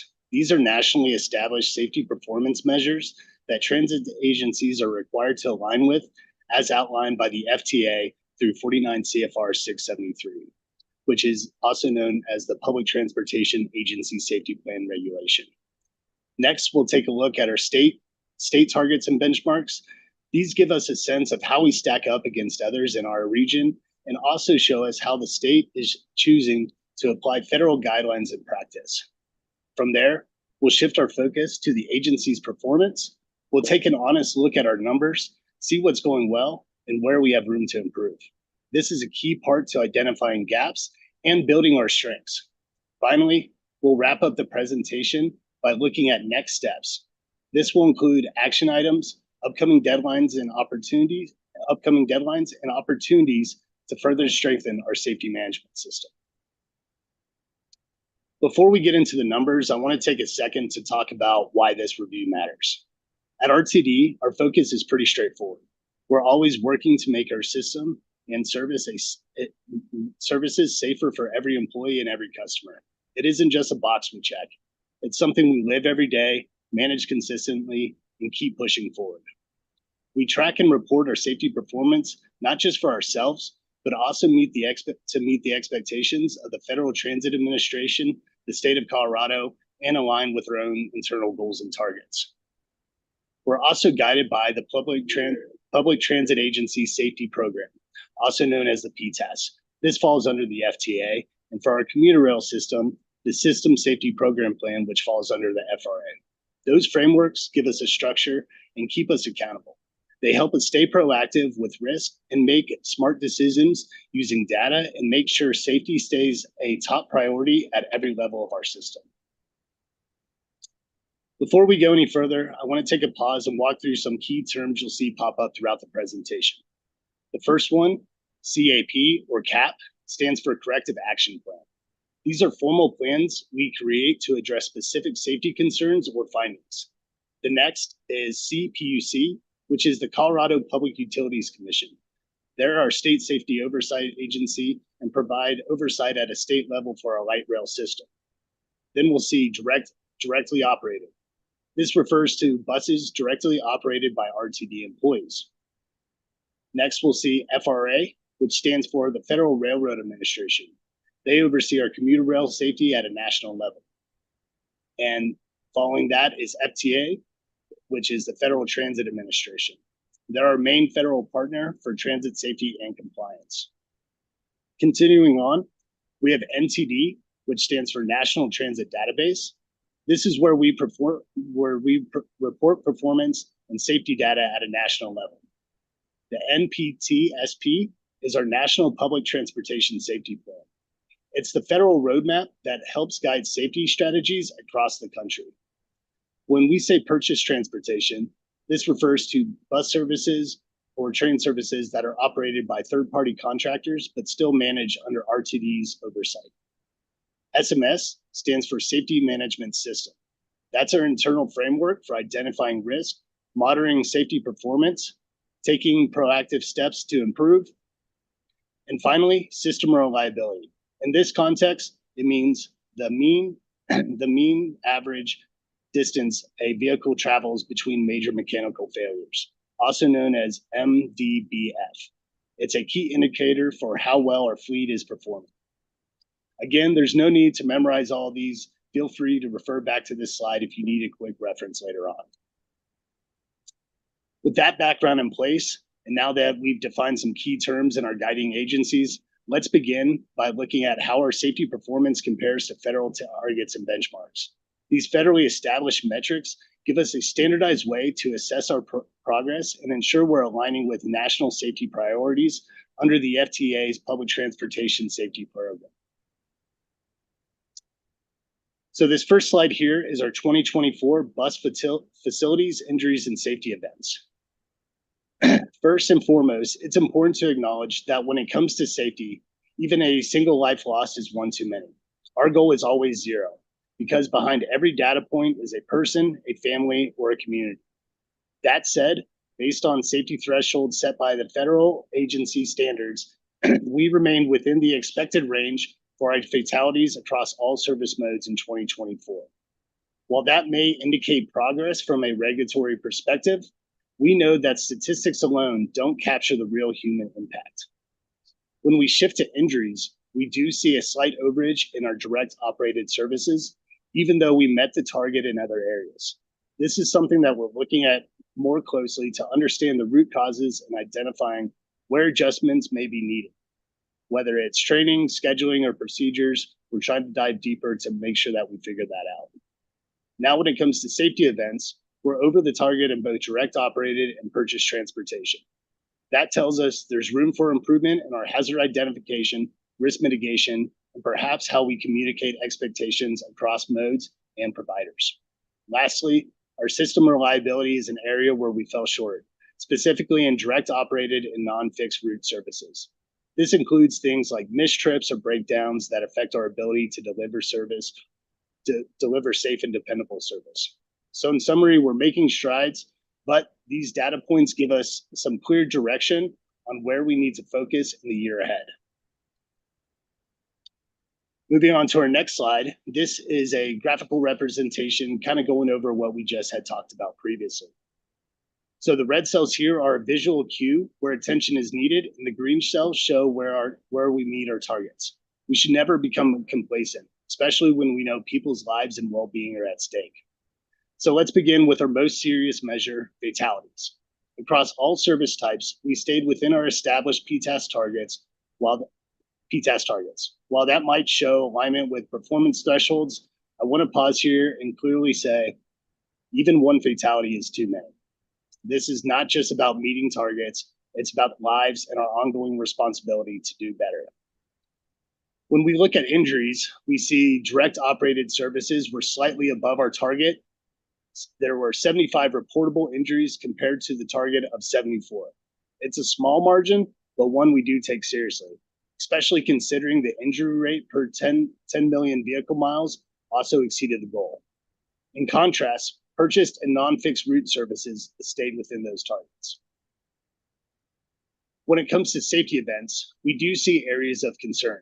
Both direct operated and purchased transportation exceeded targets for reportable safety events in both cases. The rate per 10 million vehicle revenue miles also was over. This points to potential system level trends or process issues we need to analyze further. Lastly, when looking at system reliability, this was below the target for direct operated and non-fixed route services. While our purchase transportation exceeded expectations in this area, we clearly need to examine asset condition, maintenance practices more closely, and especially where our internal operations are concerned.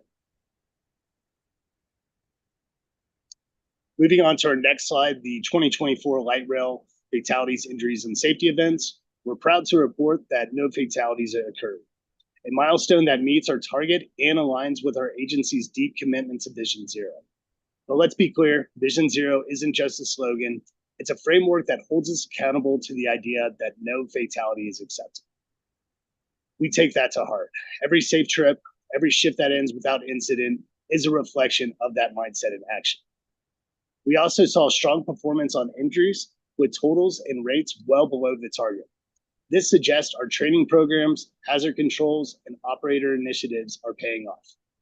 Still, we know that the past performance doesn't guarantee future safety, and we must keep anticipating risk.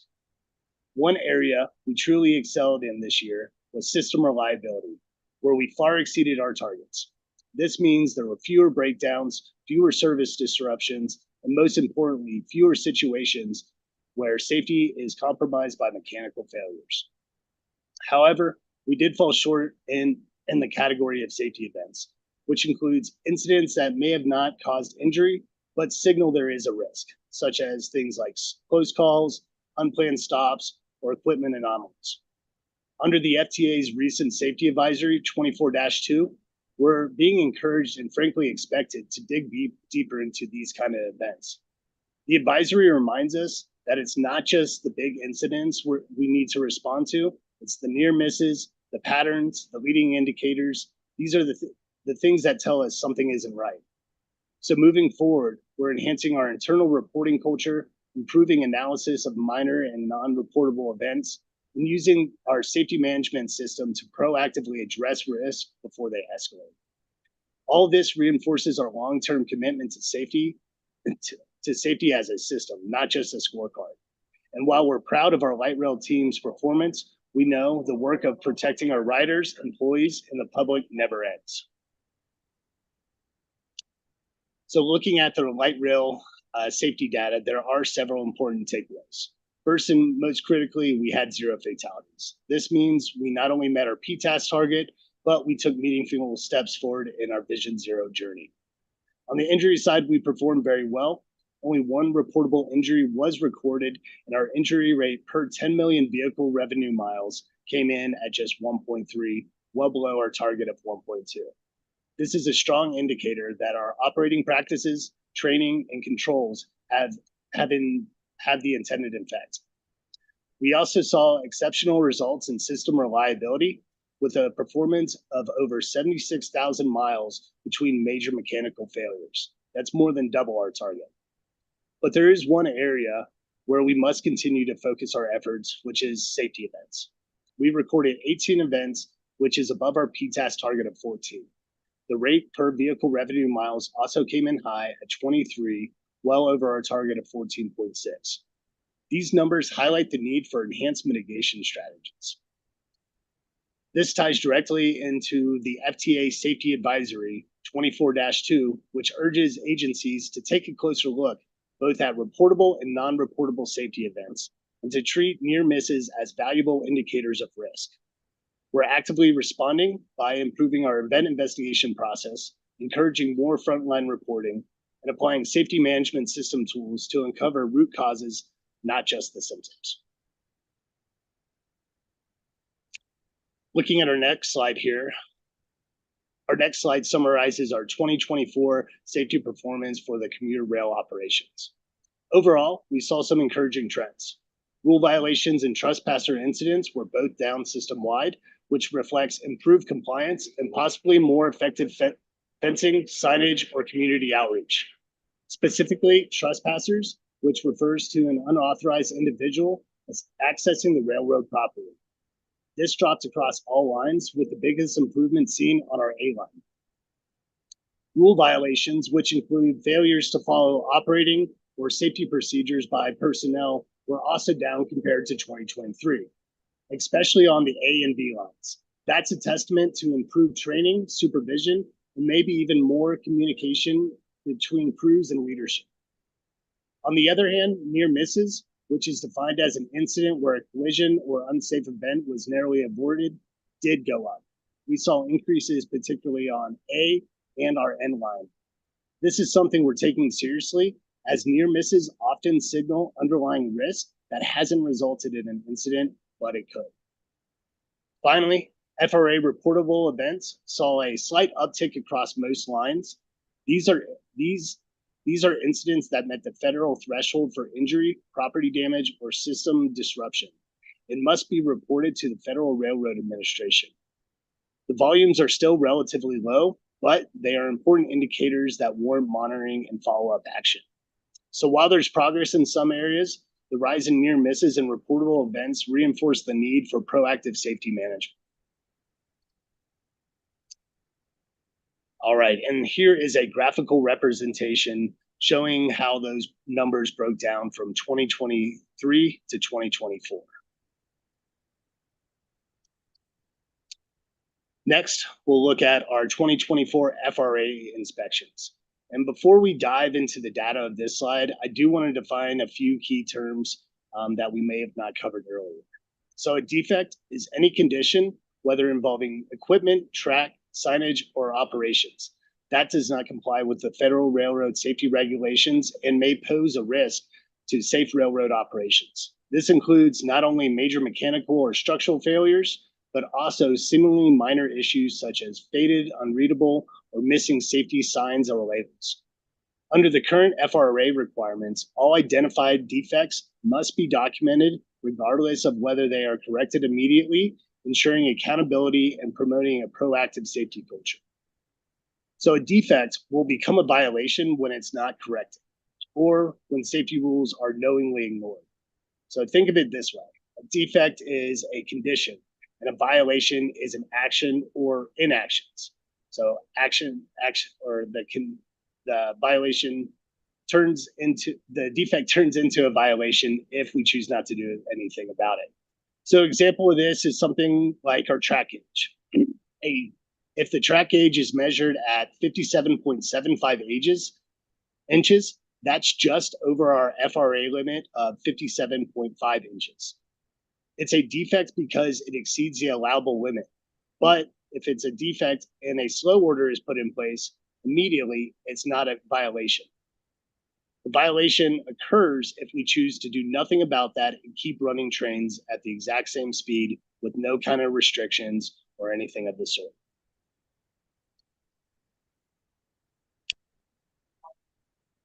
So let's take a look at our FRA inspection findings across our commuter rail lines, broken down into the defects and violations that we just reviewed. So for our defects, non-compliant, which are the non-compliant conditions that are not yet violations. For the A line, we had the highest number of defects in both years combined, with a noticeable increase from 2023 to 2024. In 2023, we had roughly 8 defects, and that number jumped to over 2020 to 15 in 2024, signaling a need for closer attention to reoccurring maintenance issues. On the B line, this had the lowest number of defects, staying below 5 in both years. This is encouraging, but we still need to ensure those numbers stay low through proactive inspections. For the G line, we saw moderate defect numbers in both years. There was a steady increase from 23 to 24, suggesting we may need to evaluate whether we're addressing root causes. And for the N line, we did see a drop in defects in 2024 after a higher count in 23. That's a positive trend we're seeing. That's a positive trend, and we're seeing improvements from previous efforts. Moving on to our 2024 bus and light rail assaults, I want to take a moment to talk about our performance data for this area. In 2024, reported assaults increased from 371 in 2023 to 496 in 2024.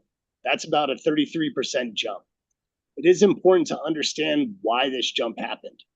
The increase is largely driven by 2 things: new reporting requirements under the FTA's General Directive 2024-1, and our agency's proactive efforts to raise awareness and improve reporting accuracy. Under the FTA's updated guidance, an assault is now defined as any circumstance in which an individual is harmed or threatened with harm while performing their duties for the agency. This includes physical assaults, such as things like hitting, spitting, pushing, verbal threats, and acts of intimidation or harassment that cause fear of injury. The National Transit Database aligns with that definition. It states that an assault includes any intentional act or threat of force directed towards a transit employee or passenger that results in physical harm or the risk of fear of harm, even if no physical contact occurs. What this means is non-physical assaults now count and must be reported. The majority of reported assaults involved bus operators, which isn't really surprising given their daily interaction with the public. So while the increase in numbers might look alarming at first glance, it actually tells us that we're getting a more accurate picture of what our frontline employees are experiencing. More reporting equals better data, and better data helps us target protections, training, and enforcement efforts. So let's dive deeper into the 23 and 24 bus and light rail assault data. With a breakdown of physical assaults versus non-physical assaults, as stated previously, in 23, we had 371 assaults. 177 of those were physical, and 194 of those were non-physical. In 2024, for total assaults, this rose up to 496. 182 were physical, a slight increase from the year before, but look at the non-physical assaults, 314 incidents, which is a significant rise. So again, what is that increase from? That's from some of our ongoing efforts, from having to comply with the FTA's General Directive 24-1. They've expanded the definition and explains that the jump in non-physical assault reports explains the assault reports between 23 and 24.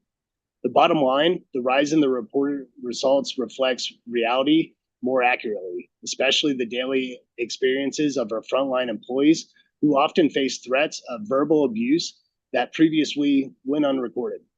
While the numbers are higher, this gives us better data to act on and ensures we're providing support and protections for our workforce. As we continue improving safety across all of our modes, bus, light rail, and commuter rail, and even our maintenance and inspection programs, we've established several foundational strategies that are now system-wide. We've strengthened our training programs not only to meet standards, but to build more capable safety-aware workforce. These efforts ensure operators, technicians, and frontline staff are better prepared to prevent and respond to issues in real time. To keep our equipment reliable and reduce risk, we've prioritized routine maintenance and inspections. Regular proactive servicing helps us avoid mechanical failures and improve service continuity. We're also applying root cause analysis consistently. Every reportable incident is examined in detail so we can address the underlying issues, not just the surface symptoms.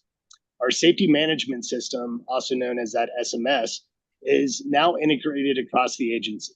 This helps us shift from a reactive approach to one that identifies risk and prevents them before they escalate. Finally, we've enhanced internal oversight and audits, giving us stronger assurance that safety practices, maintenance standards, and operational protocols are being followed consistently across all teams. These are the pillars of our safety culture, and they're helping us build a safer, more reliable transit system across the board. Now that we've gone into that assault data, let's talk about what RTD is doing to protect our employees. So the increase in reported assaults in 2024 is due to those key factors that we talked about before, from expanding the definition of assault from being physical to also including non-physical, as well as our outreach that we've been doing for our workforces through crew meetings, safety committee meetings, and just being out and present in the system. In response, we've made several key changes. First, we've standardized reporting systems, increasing visibility and expanded outreach to ensure consistent and accurate reporting across all divisions. We've implemented live looking camera systems on all buses, with installations underway on the light rail system. This allows the transit police and supervisors to monitor in real time when support is needed. We reached a major milestone by installing operator barriers on 100% of our buses, helping prevent direct confrontations and reducing the risk of physical assaults. Our police presence has expanded system-wide, including onboard and key transit hubs, which not only improves our response time, but acts as a deterrent. Finally, we've launched employee-focused and public awareness campaigns that reinforce expectations for rider conduct and promote reporting of all types of assaults. These combined actions are about both prevention and support, creating safer conditions for our frontline staff while ensuring immediate visible response when an incident occurs. And this is an ongoing effort. We'll continue working with employees, union partners, and the riders to provide safety at every level of the system. Next, we'll be looking at our state targets and benchmarks. Now let's start by reviewing the corrective action plan performance as of March 6, 2025. The corrective action plans, or CAPs, are issued to address identified safety concerns, correct deficiencies, and prevent future risk. These actions are central to how we demonstrate continuous improvement under our safety management system. To date, we've issued a total of 116 CAPs based on audits, inspections, investigations, and safety reviews. Of those, 71% have been closed, meaning corrective actions have been implemented, verified, and the issue is considered resolved from a safety assurance perspective. 27 CAPs, which is roughly 23%, still remain open, but these are being tracked with defined responsibilities, timelines, and status updates. 7 CAPs, approximately 6%, are currently under review by the Colorado Public Utilities Commission. It's important to note that the Federal Transit Administration has delegated oversight authority to the CPUC, which serves RTD's designated state safety oversight agency as part of that role. The Colorado Public Utilities Commission must review and informally approve the closure of certain CAPs, particularly those tied to reportable events, findings, or investigations. We're working closely with the CPUC to move these items forward and ensure full alignment with the FTA expectations. Across the board, we continue to focus on closing caps effectively and efficiently, improving quality and clarity of our corrective actions, and verifying that each fix is sustainable and reduces risk in practice, not just on paper. Caps aren't just compliance. They're a feedback loop to build a safer system for employees and passengers alike. Here's that visual representation of our cap progress. So in total, since we started doing this, we've had 116 caps, 71% is closed, 23% is open, and 6 are currently under review. All right, so let's take a look at our reportable event performance for 2024 for FTA and CPUC reportable events. This includes accidents, hazards, and red signal violations as defined by both the Federal Transit Administration and the Colorado Public Utilities Commission, which again is that SSOA or State Safety Oversight Agency. So some of the key trends that you'll see here is first, FTA and CPUC reportable accidents rose from 24 to 36 events. These involve injuries, asset damage, or environmental impacts. The increase reflects not only more incidents, but also identification and more timely reporting. Next, the CPUC reportable hazards increased from 80 to 109. These are situations where there was a risk, whether people, equipment, or the environment, whether to people, equipment, or the environment, even if no actual harm occurred. These must be reported within 24 hours, and the rise shows we're getting better at catching and flagging issues earlier. That's a strong step forward in risk awareness. Lastly, looking at red signal violations, this rose from 24 to 30. These occur when a train passes a stop without authorization. These are critical safety events that require immediate review and root cause analysis. What we've learned from that analysis is that most of these involve new operators. A new operator is defined as an employee operating a light rail vehicle with less than 1 year of service. In response, every operator involved in a red signal violation is retrained, and we're evaluating procedures for additional improvements. While the numbers are up, the key takeaway of this is we're improving compliance, documentation, and responsiveness. And more importantly, every event gives us a chance to learn and improve. Our goal in 2024 isn't just accurate reporting, it's driving these numbers down through better training, smarter mitigation, and stronger monitoring. All right, and here is that graphical representation of the numbers that we just reviewed in terms of the FTA and CPUC reportable events.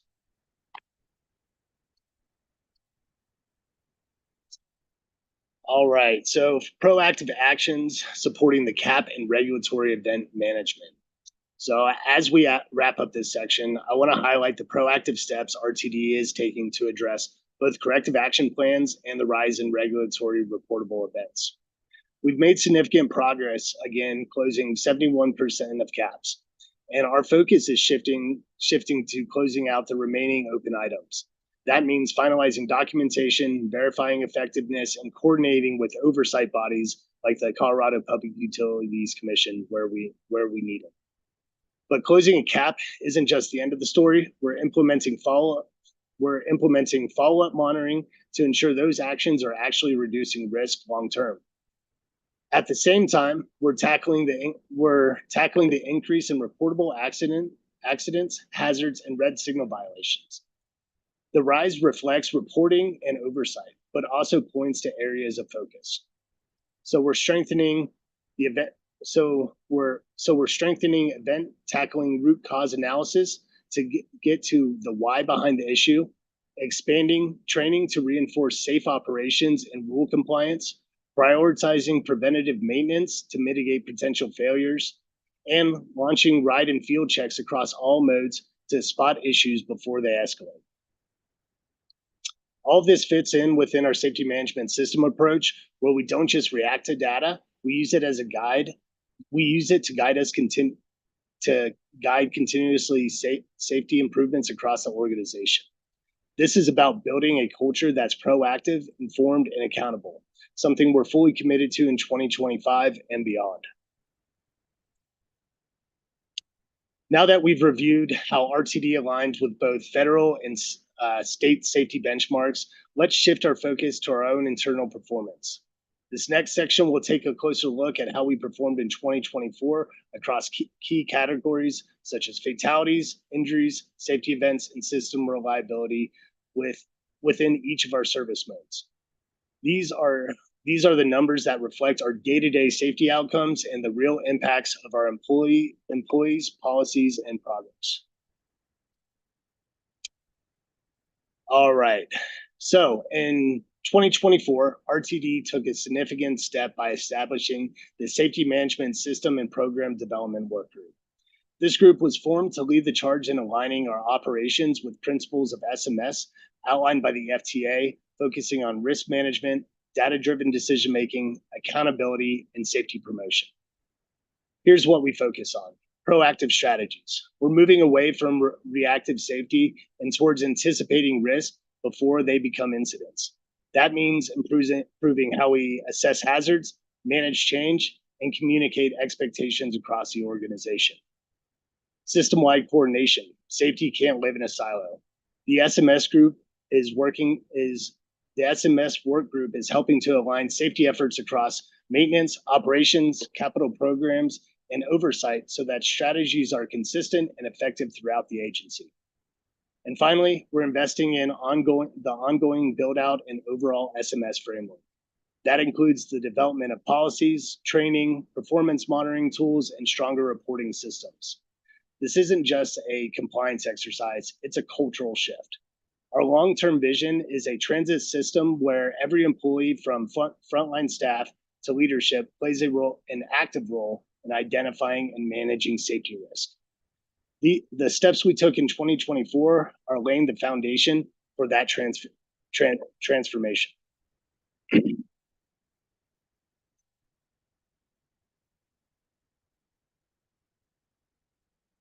So I want to highlight some of the tangible accomplishments we made in 2024, and all are rooted in our commitment to system-wide safety and continuous improvement.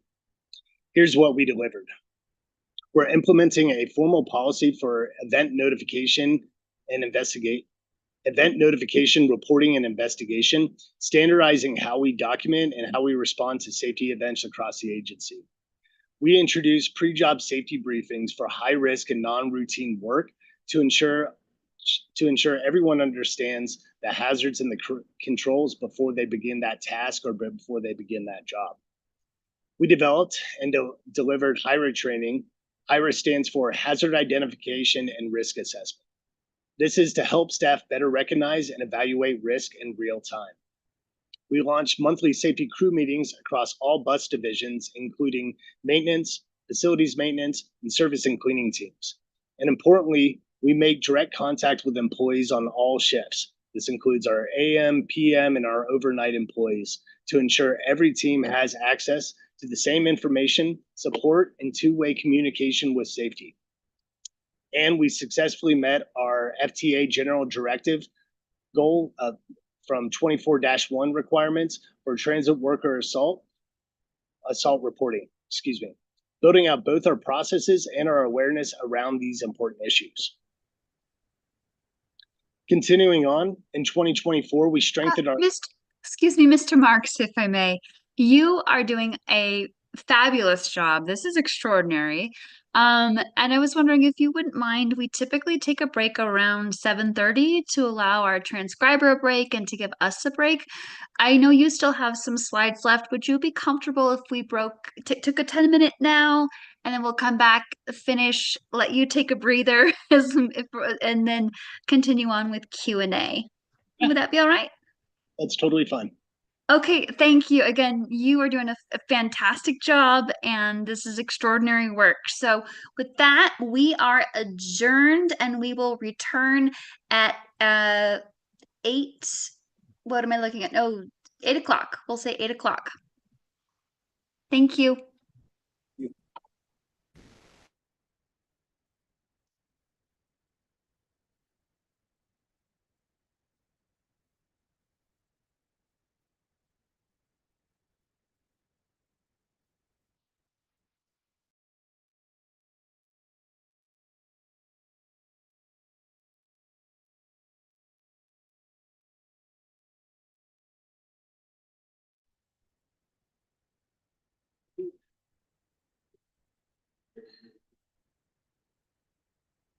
So are we live streaming still or just not being recorded?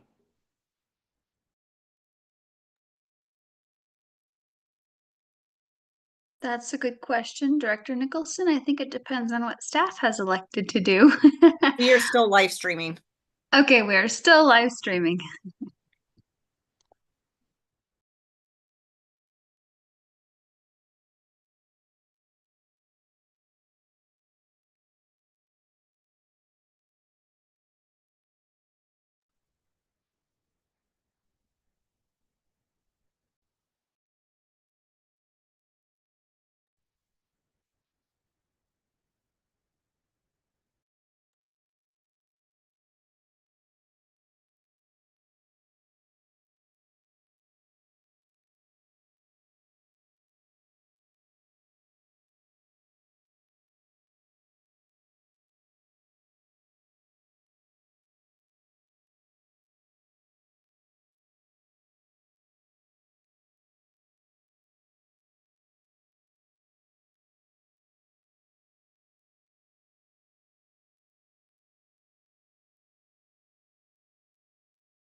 All right, friends who are still near their computers, just a heads up, we will return to order in 1 minute.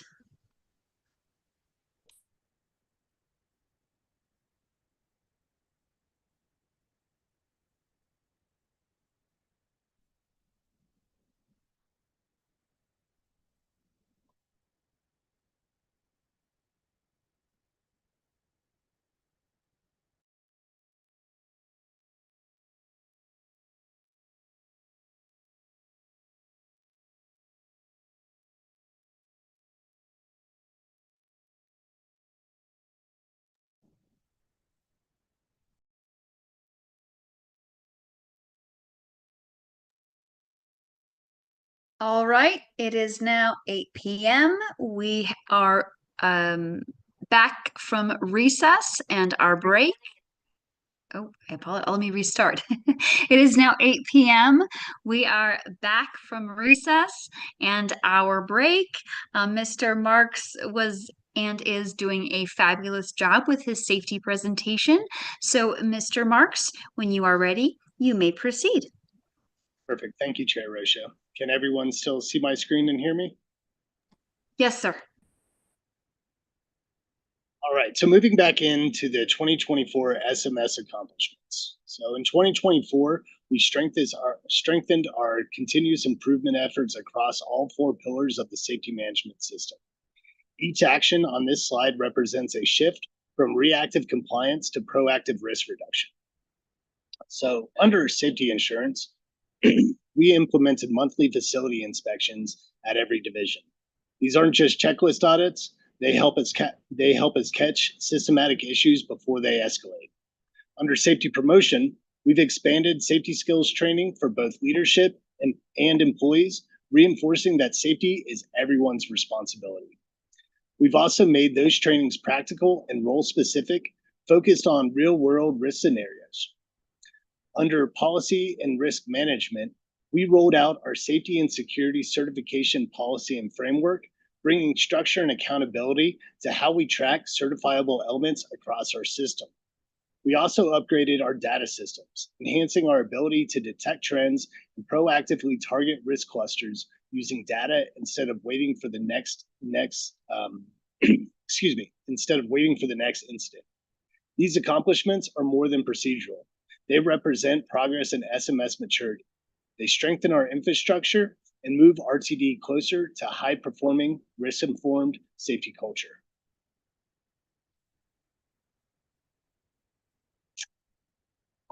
Our next slide here shows our operational safety risk register status.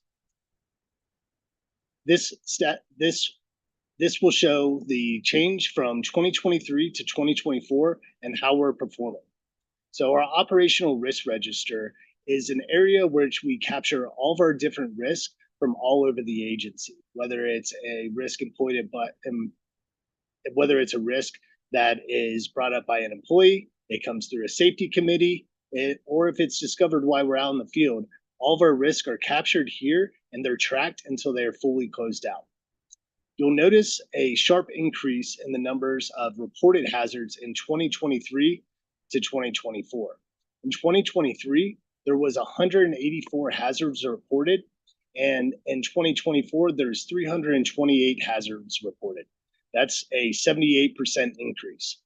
This rise in reporting is a direct result of simplifying the reporting process through RTD's intranet, making it easier for employees to report hazards from any location.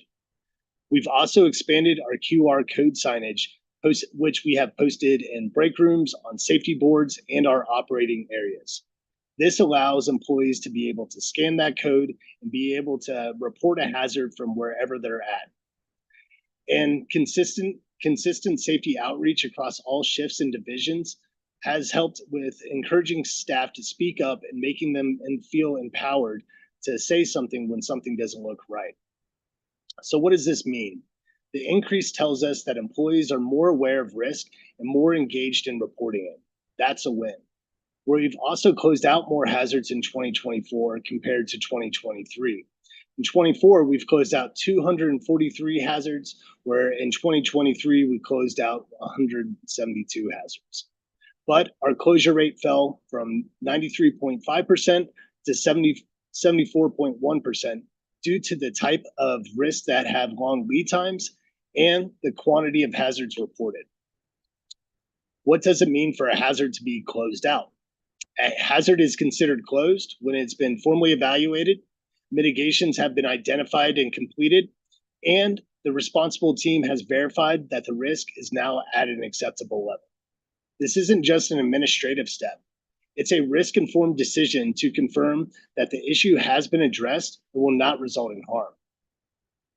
Why the drop in closure rate matters. The drop in closure rate tells us that we're surfacing more risk, but we're not resolving it as fast as we're discovering.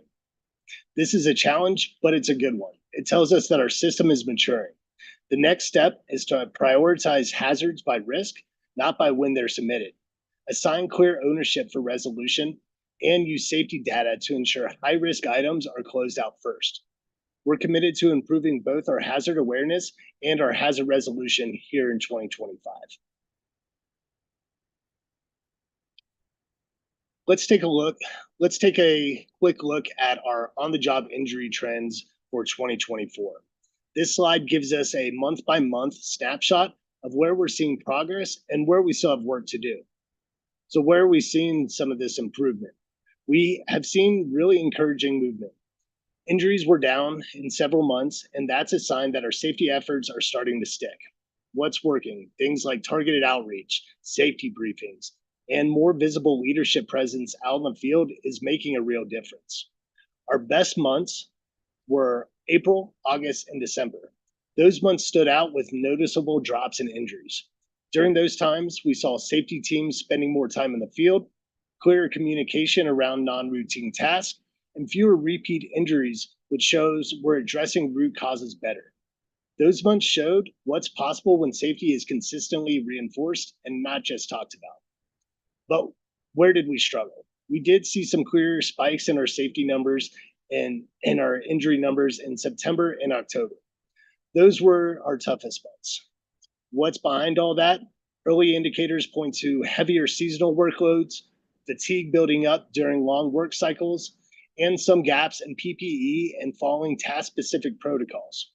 We're digging deeper into the data, but these patterns have already given us clues. What we're doing about it in response to this, we're stepping up a few key areas.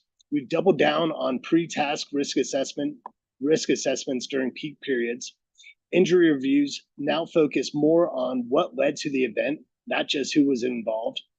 And we've sharpened our safety messages to directly target the most common issues like slips, line of fire, or overexertion injuries. Here's the big takeaway. Injuries haven't vanished, but we're starting to see a shift. We're starting to see the shift the trend in the right direction. Now, the challenge is consistency. Taking what worked in those best months and turning it into the new normal. Using those tough months as a lesson to help us build a stronger, more resilient safety culture moving forward. So let's take a look at how we did with on-the-job injuries in 24. So this chart is that comparative from 23 to 24, giving us a clear picture of where we improved and where we need to step up. The good news is, as stated previous, April, August, and December were our strongest months. April, we dropped by 9 injuries. In August and December, we each saw a 6-point improvement. These wins align with with where we increase field presence and focus more communication and reinforcement of key practices. It's clear that when we stay proactive, we see real results. November held steady, identical to 2023, and that shows some consistency, but is an opportunity to push for better outcomes. Now, where we struggled in September and October, September spiked from 43 injuries to 58. October jumped from 50 in 2023 to 70 in 2024, which is the highest all year. We're digging into why, but early signs point to things that we were talking about earlier, such as workload, fatigue, safety briefings not being as sharp as they should be during that stretch. So the big picture is When we're visible, when we're engaged, and when we're intentional, injuries go down. Now it's about building on what worked in those strong months and making it the standard for all year long. This slide breaks down our top injury causes across the system in 2024. The numbers speak for themselves. The top three categories that we're seeing in 2024 was absorption, egestion, and inhalation with 279 injuries, slip, trips, and falls at 95, and strains or bodily reactions with 94. What jumps out here is that absorption, and inhalation injuries made up of more than half of all reported injuries last year. This isn't about typical workplace hazards. It's largely due to exposure of illicit substances like fentanyl, and these exposures are happening on our bus and rail vehicles.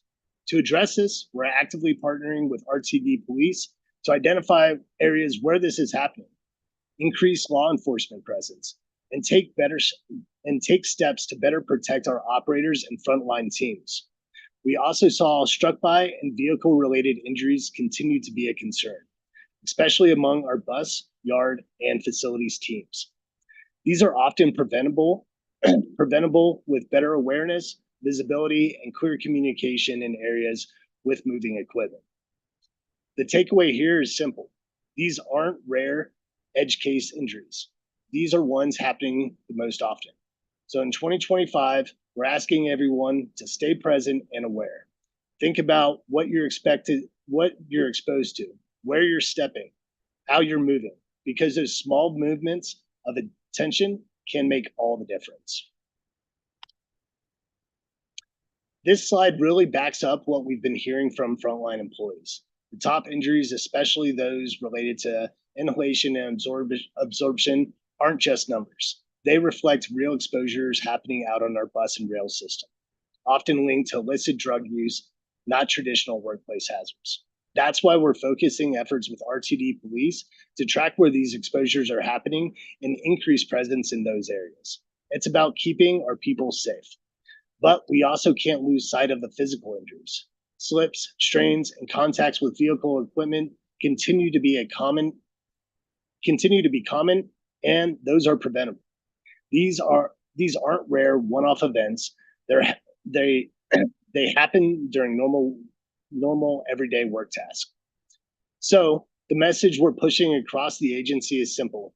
Make sure that you're being intentional. Take a second to scan your environment. Check your footing, your posture, your PPE. It's those small everyday choices that help prevent injuries and keep our people working safely instead of recovering from something that could have been avoided. On our next slide, this highlights our overall employee injury rate performance for 2024. And while we're seeing some movement in the right direction, there's still some work to do. Let's first acknowledge the progress of our overall injury rate. Our overall injury rate did improve. This dropped from 30.04 in 2023 to 29.19 injuries per 100 employees in 2024. That's a meaningful reduction, especially given the size and complexity of our workforce and operations. It's the result of ongoing prevention efforts, safety campaigns, and stronger alignment between frontline teams and safety leadership. Another area of progress is the illicit substance exposure rate, which decreased. Thanks to targeted awareness efforts, improved PPE compliance, and faster incident response in collaboration with RTD Police and operations, these exposures, especially on the frontliners, have been a growing concern across the transit industry, so this is a step in the right direction. That said, we must also stay grounded in reality. Our injury rate still exceeds both OSHA's urban transit average and the national benchmark. So while we're trending better, we're not there yet where we need to be. Our safety management system framework will continue to guide our actions using leading indicators and workforce feedback to drive down risk and build a truly resilient safety culture. It's about continuous improvement, making sure every employee goes home safe every day.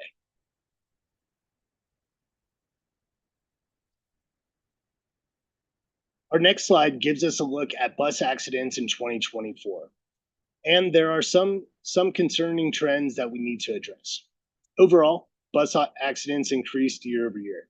The biggest jump came from preventable accidents, which rose from 404 in 2023 to 616 in 2024. That's a 52% increase. This is a clear signal that we need to double down on operator support when it comes to safe driving habits, hazard awareness, and decision-making on the road. Non-preventable accidents,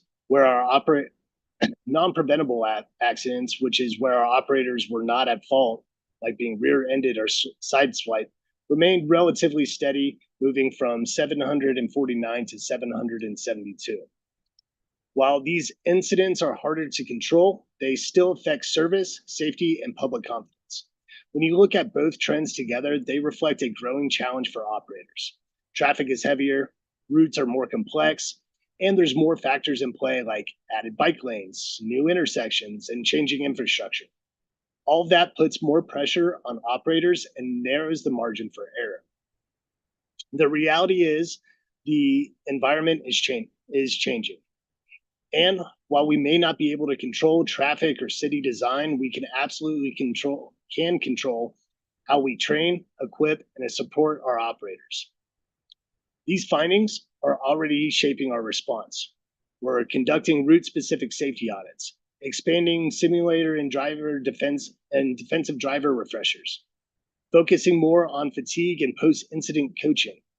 We're also using data to strengthen partnerships with city planners and traffic engineers, because safety needs to be a part of every conversation about transit design, and not just an afterthought. And here is the graphical representation showing how we did for between 2023 and 2024 related to our preventable and non-preventable bus accidents. This slide pulls together three key bus safety performance indicators from 2024. And while the picture is mixed, it's helping us zero in on where our attention is most needed.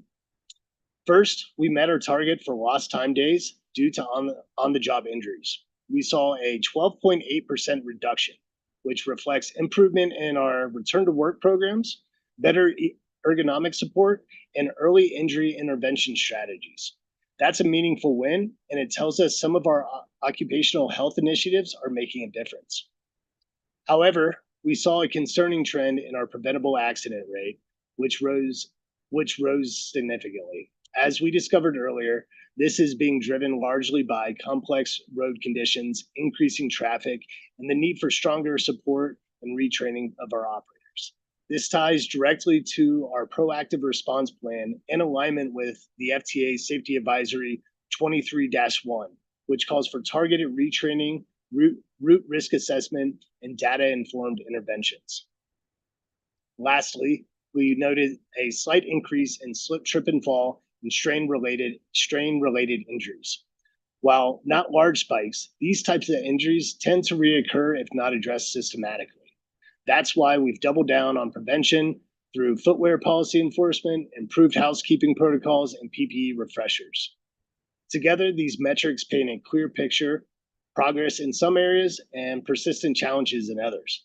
As we move forward, these insights will continue to guide our safety management system decisions, shape our operator support strategies, and ensure our resources are directed where they'll have the greatest impact.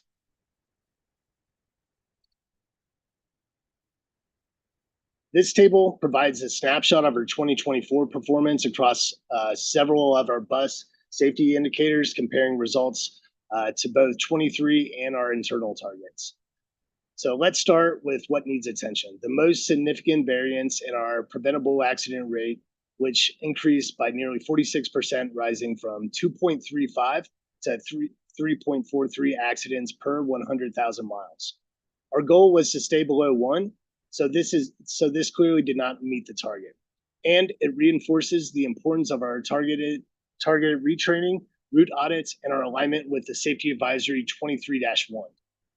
We also saw an increase in both slip, trip, and fall injuries and injuries from strains. up by 17% and 1.5% respectively. While the latter is a relatively small increase, both categories missed their 5% reduction goals and remain on our watch list for additional ergonomic and environmental controls. Now on the improvement side, we're pleased to report that lost time days due to on-the-job injuries decreased by 12.8%, exceeding our 5% goal. And that's a strong indicator that every intervention, return to work effort, and the injury prevention strategies are having measurable impacts. Total OGIs also declined slightly, but not enough to meet our target of a 5% reduction. So while the trend is in the right direction, it reinforces the need to double down on proactive hazard mitigation and employee engagement. Altogether, this table gives us a balanced, clear view, clear view and progress in recovery time and injury management, alongside ongoing challenges in accident prevention and musculoskeletal safety. These insights will guide our priorities moving forward as we continue to build a safer, more supportive operating environment for all employees.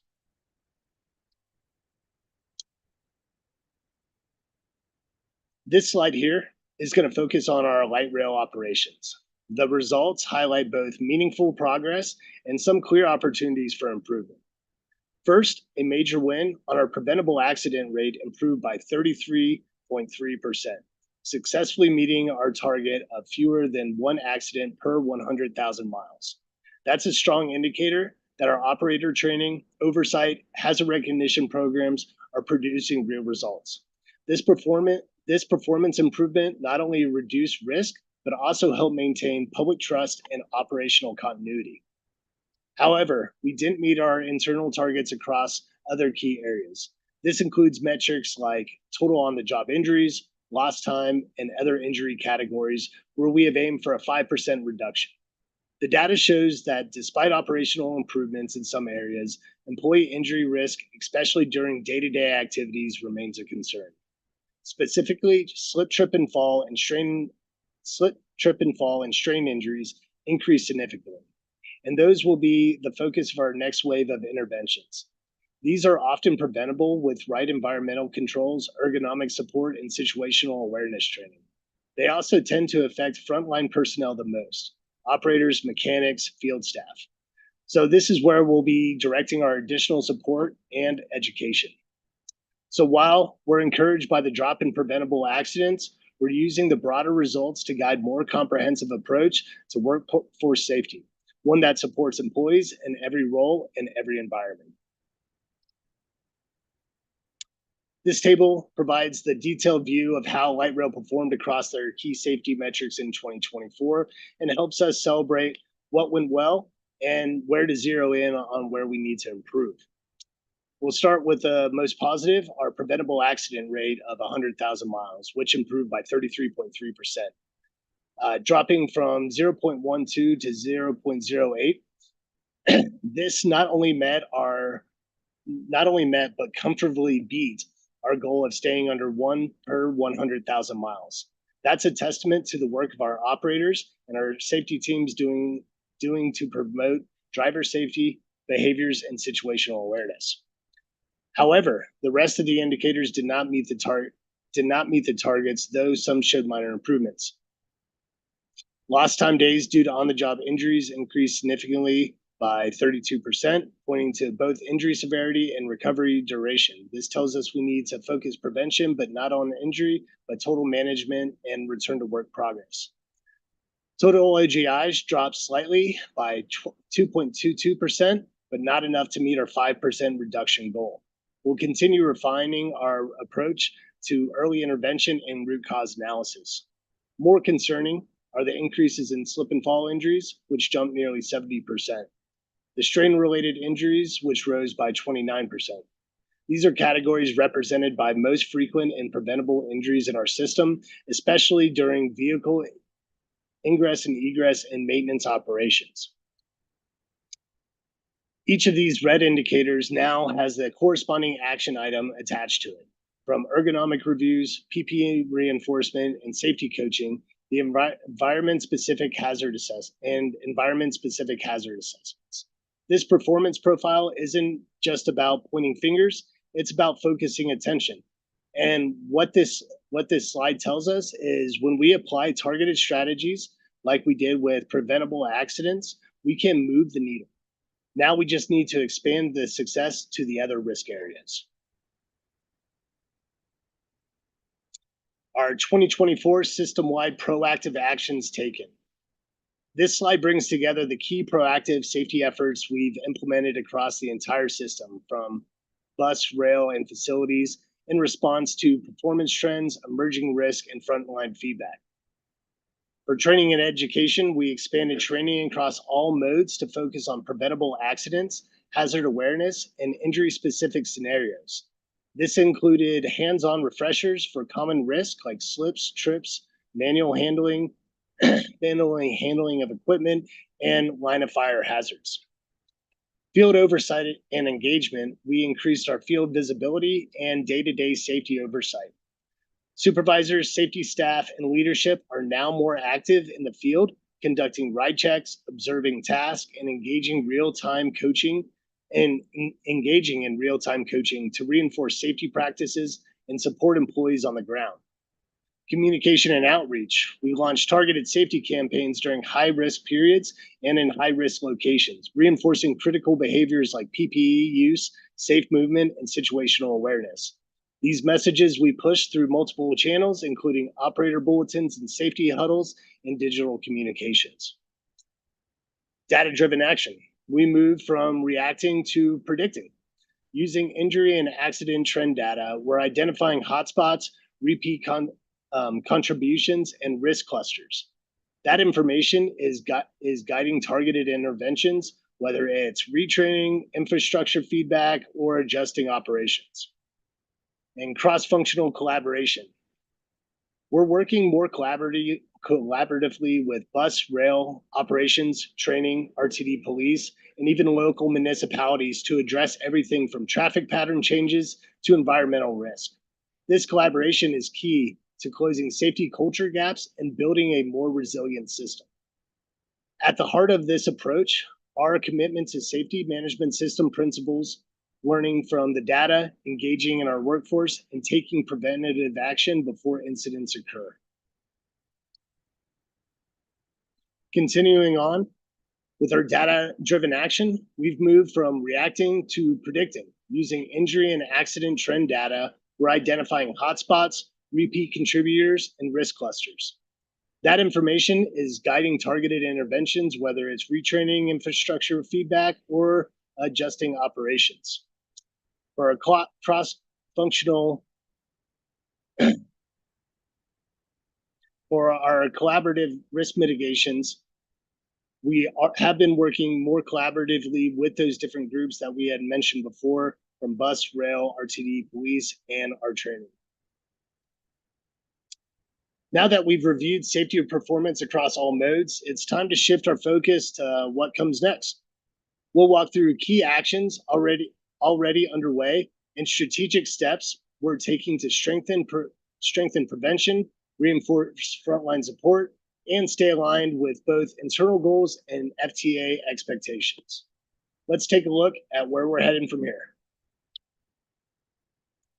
As we wrap up today's presentation and 2024 performance review, it's important to take a step back and look at the bigger picture, and more importantly, where do we go from here?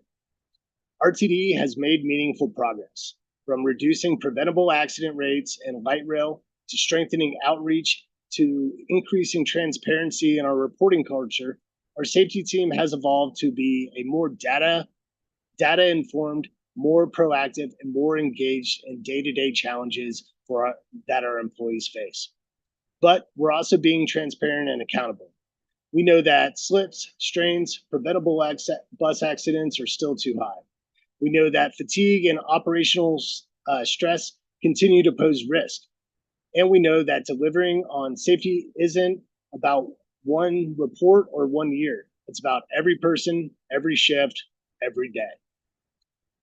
Our path forward is clear. We want to continue investing in training and field engagement to prevent incidents before they occur. Strengthen our state of good repair. We'll strengthen our state of good repair to reduce infrastructure-related risk. We'll improve recruitment and retention to alleviate staffing pressure and combat fatigue. We'll hold ourselves to the highest standard of transparency and share accountability, because that's what our employees, our customers, and our community. This isn't the end of the conversation. It's the beginning. It's the beginning of the next chapter to our safety journey. And together, we'll keep moving forward. As we look ahead, our vision for safety and service continues to center around a few key pillars. First, we're going to go back to basics with a renewed emphasis on state of good repair. Maintaining reliable, well-functioning equipment and infrastructure is one of the most important ways to prevent incidents, support operators, and build trust with riders. Second, we're doubling down on people power, which means hiring the right people, keeping great people, and giving the workforce the support they need. That includes upgraded equipment, targeted training, and a culture that values safety and professionalism. We're focused on creating a welcoming transit environment, one where both employees and customers feel safe, respected, and supported. Increasing transit police presence isn't just about enforcement, it's about connection, visibility, and creating a space that feels secure for everyone. To achieve that, we're investing in community and customer connections, ensuring our riders see us as a trusted partner of their daily lives, and that our system reflects their needs and priorities. That also means listening more, communicating clearly, and working with intention across departments. And finally, we're committing to formal ongoing updates so that safety isn't just something that we report annually, it becomes part of our regular rhythm, our shared responsibility, and our commitment to transparency and improvement. This is where RTD is headed, a system built on strong infrastructure, dedicated people, and a culture of safety that welcomes everyone.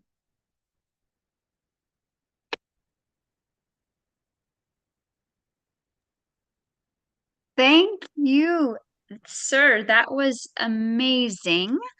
And just a kindly reminder, if you're still with us and you are a member of this committee, please turn your camera on if you can, just to show staff that we are present. I did not take roll after break just for the sake of time, but if we were in person, then there certainly would have been a visual check. So to that end, Co-Chair Harwick, are you ready to manage the queue and the clock? I am. Right now we have Director Chandler. Okay. Carry on. Thank you, Chairman Rusha and Chairman Harwick. I have a question thank you very much for the very thorough presentation. I have to admit that was way more than I was ever expecting to hear, so that's terrific. But my question is I have two questions. One is, how many people, how many employees are considered part of this? Because I don't know that this would necessarily be stuff you would be measuring if you were an administrator. So how many employees are considered that? And then also wanted to know how, sorry, it sounds like I'm too quiet. Am I okay? Can you guys hear me? You're good. All right. I'm getting a little too quiet message on my thing. Anyway. Hold just one moment. It sounds like our CART transcriber isn't able to hear you. I think some of us can. Why don't we just pause for a minute? Staff, are you able to communicate with our CART provider? Mr. Kroll, are you still here? Yes, I'm here. We are not having any issues hearing you, Director Chandler, on our end. I'm sure Jillian is in communication with the representative, with Lindsay from Visible Voices. Not sure what the challenge might Sure. be. Sometimes it just happens. Director Chandler, why don't you, I mean, unless I hear something else from Ms. Knapp-Rhodes, why don't you go ahead and continue? And then if we get another alert, we'll take care of it then. But you're absolutely permitted to speak and you are recognized. Let's just try again. Okay, thank you. I'll just carry on, as they say. Okay. My question is, how many employees is this kind of cover? As I was saying, I'm not sure that you necessarily incorporate administrative numbers in this because, you know, their environment is completely different. So how many employees? And then my other question is, have you ever considered that a lot of the, maybe some of the issues has to do with the condition of our roads? I mean, there are so many potholes and other obstructions. I think that might be part of this whole situation. You know, if I was a bus driver, I mean, I've ridden a lot and it's like ka-thunk, ka-thunk, ka-thunk, ka-thunk. So is there anything that we can do to help facilitate that? And do you consider that part of the problem? Yes, thank you, Director Chandler. To answer your first question, so here at RTD on our base side, we have approximately 3,000 employees, which does include our administrative staff. I believe when we're looking at just our represented staff, that would be about 1,800 of our employees. And I'm not 100% on those specific numbers, but I believe that's what it is around. And so when we're looking at this does this does take into account everyone, you know, from all those different areas. And so that's what it does fall under there. To answer your second question, yes, 100%. Road conditions has a direct impact on our preventable bus accidents. And it is something that we do need to dig in deeper and we do need to consider when we're looking at different mitigation strategies. Theo Johnson. Yes, thank you very much. And thank you, Mr. Marks, for your presentation. That was well done. Appreciate you leaning in. And I just wanted to share, prior to answering the question that Director Chandler presented, that the progress that we've made basically is all geared toward the collective engagement of employees, basically feeling comfortable in a collective environment whereby they can put forward hazards, and the training has been instrumental. So to answer your question regarding the infrastructure and things of the like, I'll give you a clear-cut example relative to safety that really is on the bus side. And Greg Smith is present as well, so he can correct me if I misstate something, but recognizing that there's been various surface treatments within the downtown core, for instance, whereby there's sharrows and there's bollards and various different aspects to provide a safe environment for pedestrian and cyclists. It's very difficult for a 40-foot bus to clear those those new treatments, considering that a 40-foot bus needs, you know, a 23-foot turning radius. And so with that as context, staff has been engaging with the City and County of Denver's Department of Transportation and Infrastructure. I can tell you specifically that I had a conversation with the executive director myself as it relates to some of these elements that we have to mitigate, recognizing that we want to ensure that there is a safe environment, but we have to be engaged in the conversation from the front end. So we've had additional accidents which would be deemed unpreventable due to the fact that one can't clear. And also when you think about turning signals and the buses, for all intents and purposes, from a on-time performance vantage point, may have to wait through 2 cycles of a traffic signal because if a car is parked, and I'm just thinking specifically here at Blake and 17th Street, for instance, if a car is parked, you know, on the corner and you have somebody in the bike lane, then that bus cannot turn successfully. So I just wanted to iterate that, yes, the teams are engaged, and from a transit service delivery vantage point, our bus operations team have been well clued in, having engagements, talking about real life experience relative to where we are. So those things are ongoing, and just wanted to iterate that. And then just a point of clarification as it relates to our workforce. Basically, we have close to a little over 3,400 budgeted positions, and 2/3 of that headcount are represented employees. And to the point that Mr. Marks raised, safety is all of our responsibility. And so collectively, this is applicable as we go forward, because if we see something, then we need to ensure that we're doing something for the betterment of providing a safety sensitive culture. So with that, I'll yield the floor. Thank you. Thank you. Co-Chair Harwick, are there any other hands raised? Yep, Director Busick just jumped right on in. Go ahead, sir. Thanks. I just wanted to say thanks for that comprehensive presentation. The packet material was fantastic, and I always appreciate it when someone doesn't simply read back the slides to me, but goes into them and explains them. And you did a great job of that. I really appreciate it. It was thorough and very informative. Thanks so much. Thank you. I appreciate that. Messing, any other questions, Chair Rusha? Good catch, sir. All right. I'll get it by the end of the year. I neglected to raise my hand. Start the timer if you would. Mr. Marks, are you still with us? My screen moved. Oh, I see you. So for your edification, this is the first time in 2 years and 4 months, is how long I've been a director, that I have not had a question during a safety presentation.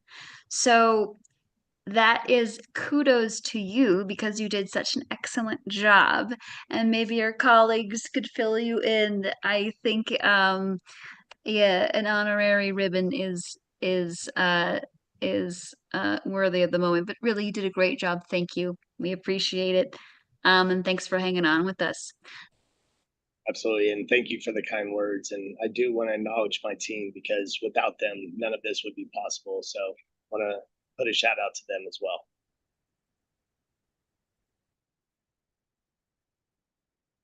You're muted, Joanne. I was saying thank you, and this was wonderful, and give them a shout out as well. Great job, everyone on safety staff and everyone who participated in this amazing presentation. So with that, we are going to move on to the final item in our discussion items section. And Mr. Carl Green, I believe, will be presenting. And if I am wrong, I apologize, because my script is out of order. Or is it Mr. Romero? So Chair Rusha, if I may. Yes, ma'am. Yes, so we have the Director of Civil Rights, Carl Green Jr., with support from Martin Romero, who serves as the Transit Equity Manager. And they will be providing the presentation this evening as relates to the Title VI program, proposed program for 2025, serving a triennial period. And so with that, I will yield the floor. Thank you. Thank you. I wanted to make sure that my notes also matched our packet. And with that, I yield the floor. So whoever is on tap, you may go ahead and proceed. Thank you and welcome. Thank you, Board Chair Rusha. Good evening, board members. As GM CEO Deborah Johnson said, my name is Martin Romero. I'm RTD's Transit Equity Manager. This evening, I'll be presenting the proposed policy changes for our 2025 to 2028 Title VI program update. This update was developed by the Transit Equity Office team, including Danny McLean and Lorena Gonzalez. And I do want to acknowledge all the hard work that they put into this program update, and all the long hours and all the fun we had putting it together. So, and I also want to thank Carl Green Jr., Director of Civil Rights, for his support and guidance through the process. So before we begin our presentation, I'd like to provide you some background. So the Transit Equity Office is currently updating our Title VI program. And so we have worked and still working through various sections and components of the program. Some of those sections that we are making updates to include the public participation plan that was put together by Communications and Engagement in collaboration with the Transit Equity Office, the language access plan, along with other sections.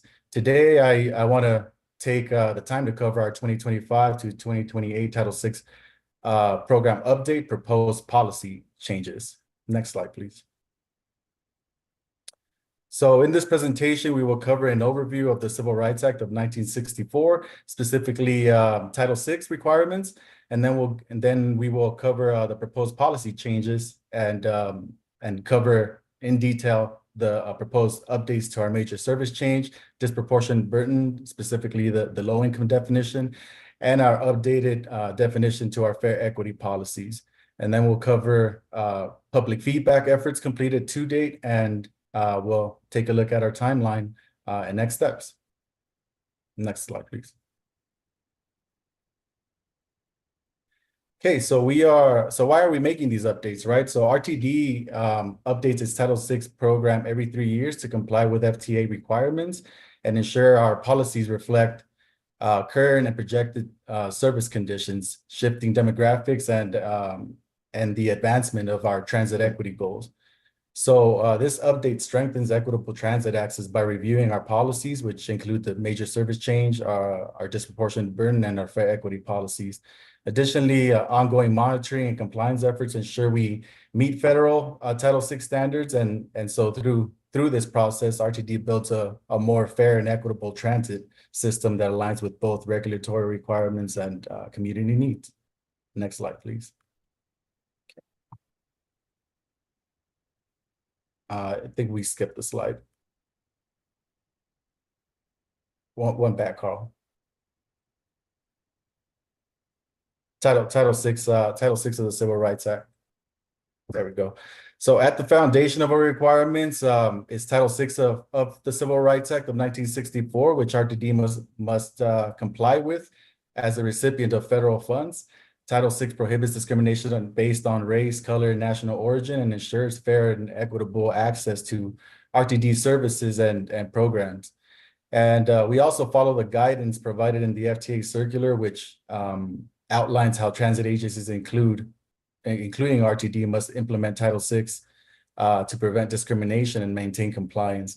And then our board adopted 2022 Title VI program reflects RTD's commitment to equity by establishing the policies and processes we follow to ensure compliance and fair transit access. It's also important to note that the board is responsible for reviewing, considering public comment, and ultimately approving the Title VI program update to ensure compliance with federal requirements and uphold RTD's commitment to equity and federal civil rights law. Next slide. Okay, so let's review our timeline and where we've been. So the proposed policies began to take shape between July and September of 2024, leading to the final proposed change that I will cover shortly. And then you'll see this slide throughout the presentation as I walk you through the key developments in each phase. Next slide, please. Okay, so now that we've covered the background and the foundation, let's move on to the proposed policy updates. So the Transit Equity Office developed these proposals through extensive research, including a review of 22 transportation agencies to understand how they addressed equity and an assessment of RTD's own service to identify gaps. Some of those transportation agencies include TriMet, Bay Area Rapid Transit, Chicago Transit Authority, Dallas Area Rapid Transit, King County Metro, and LA Metro. The full list will be provided on the May 14th OSS board packet material. And so through this review, our goal was to create a more robust and comprehensive approach, positioning RTD as a leader in transit equity among other agencies. Next slide, please. Okay, so our first proposal is an update to our major service change. to expand the criteria for what constitutes a major service change. Next slide. Okay. So as briefed in the March 12th OSS meeting during the May service change equity analysis, RTD currently defines a major service change as a 25% addition or reduction in the service hours of any route or line that would remain in effect for more than 12 months. And so we are proposing updates to our major service change policy to ensure a more comprehensive approach to service change equity analysis.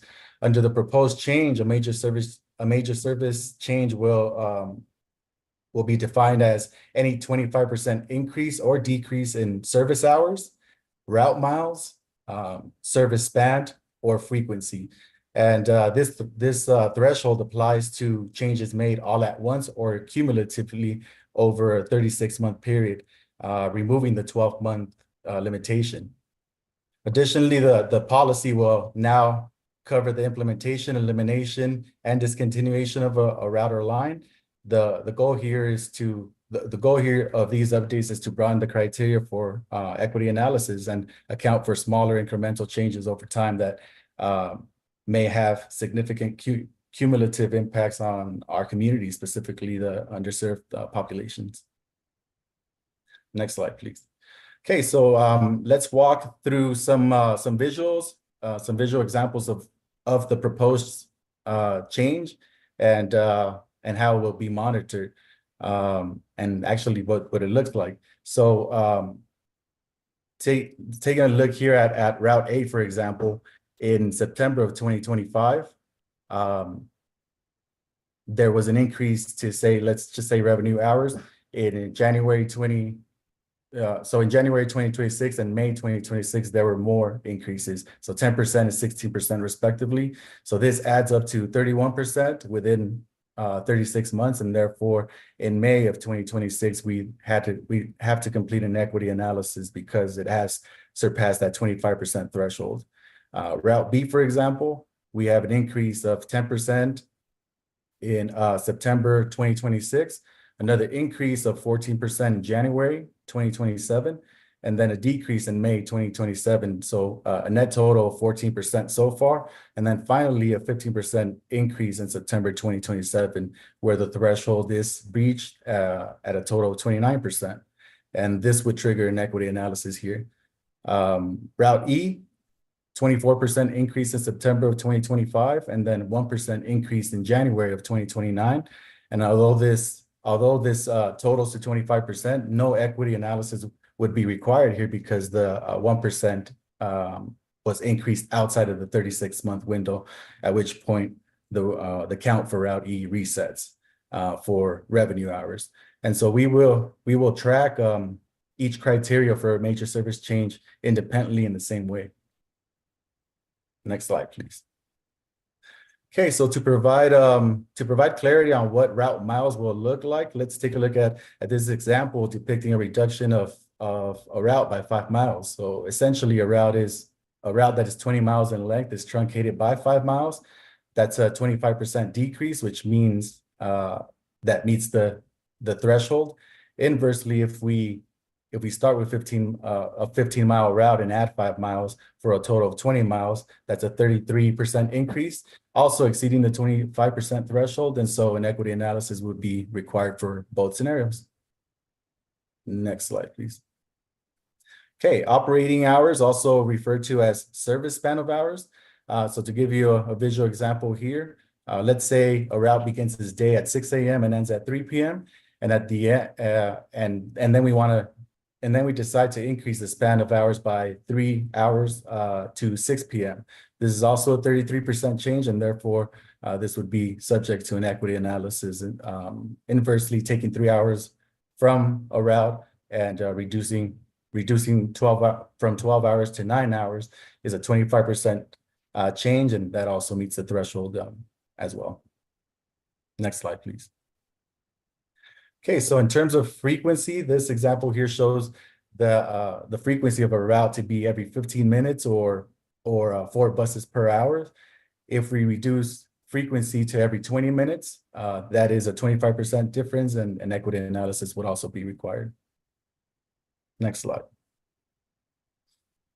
Okay, so the next update we are proposing is to adjust RTD's definition of low-income household by increasing the threshold from 150% of the federal poverty level to 200%. Next slide.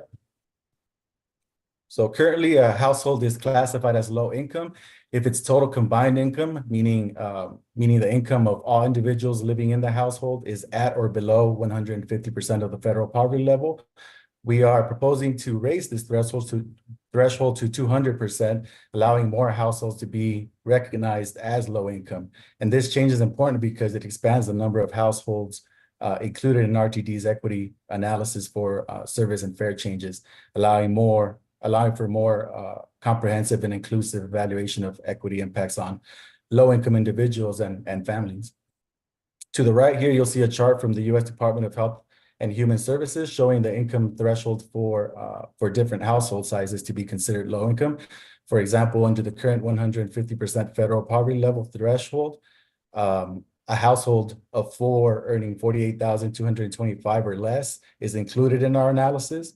With the proposed increase to 200% of the federal poverty level, households earning up to $64,300 would now qualify. Next slide, please. Okay. So here we have another visual representation, a bar graph comparing the number of low-income families under the 150% versus the proposed 200 by county. So focusing our attention for city and county of Denver, we see that under the current policy, approximately 20,000 families qualify as low income.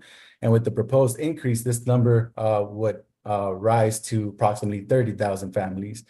You'll see increase is noted all across in every county. And so again, this change means that more low-income families are included in our analysis. It's also important to note that under the new definition of at 200%, the district average would now be 20.3%. And that's a 6% point increase above the current definition, which is 14.1% for the district average. Next slide, please. Okay, so fair equity policy, the proposed change here is a clarification and expansion of what constitutes a fair change and when an equity analysis would be required. Next slide. So our current policy ensures that fair changes do not disproportionately burden BIPOC, that's Black, Indigenous, people of color, or low-income customers compared to the overall ridership. Specifically, any fair price changes or averages of multiple fair changes must not negatively impact these groups by more than 5%. So in addition to fair pricing, the policy also addresses fair payment methods. For example, if a payment method such as passes, electronic payments, vending machines, or online options are changed or discontinued, then RTD conducts an equity analysis to assess how these changes may affect customers' access to fare options. Next slide, please. So the proposed policy builds on this foundation by providing a more clear and a more comprehensive definition of what constitutes a fair change. It expands the scope to include any changes in fare prices, types of fare medium, such as cash or electronic payments, fare products like the day or monthly passes, different fare levels like the standard versus the airport pricing, and then customer categories, senior and youth, and access to ticket vending machines. So again, the goal here is to clearly establish when an equity analysis is required and to ensure that changes to fare payment methods do not disproportionately impact BIPOC or low-income populations. Next slide, please. So as part of the Title VI program update, RTD is required by the FTA circular to conduct public outreach when making major changes, including updates to the Title VI program, and proposed service or fare changes. And this ensures we gather meaningful input from all communities, especially underserved populations, to assess potential disproportionate impacts by engaging the public, RTD can make more equitable decisions that consider the needs for all customers. And the board can refer to packet pages 78 and 77 and 78 for a more detailed overview of all the public feedback activities as it relates to our Title VI program update, aside from what I will cover shortly. Next slide, please.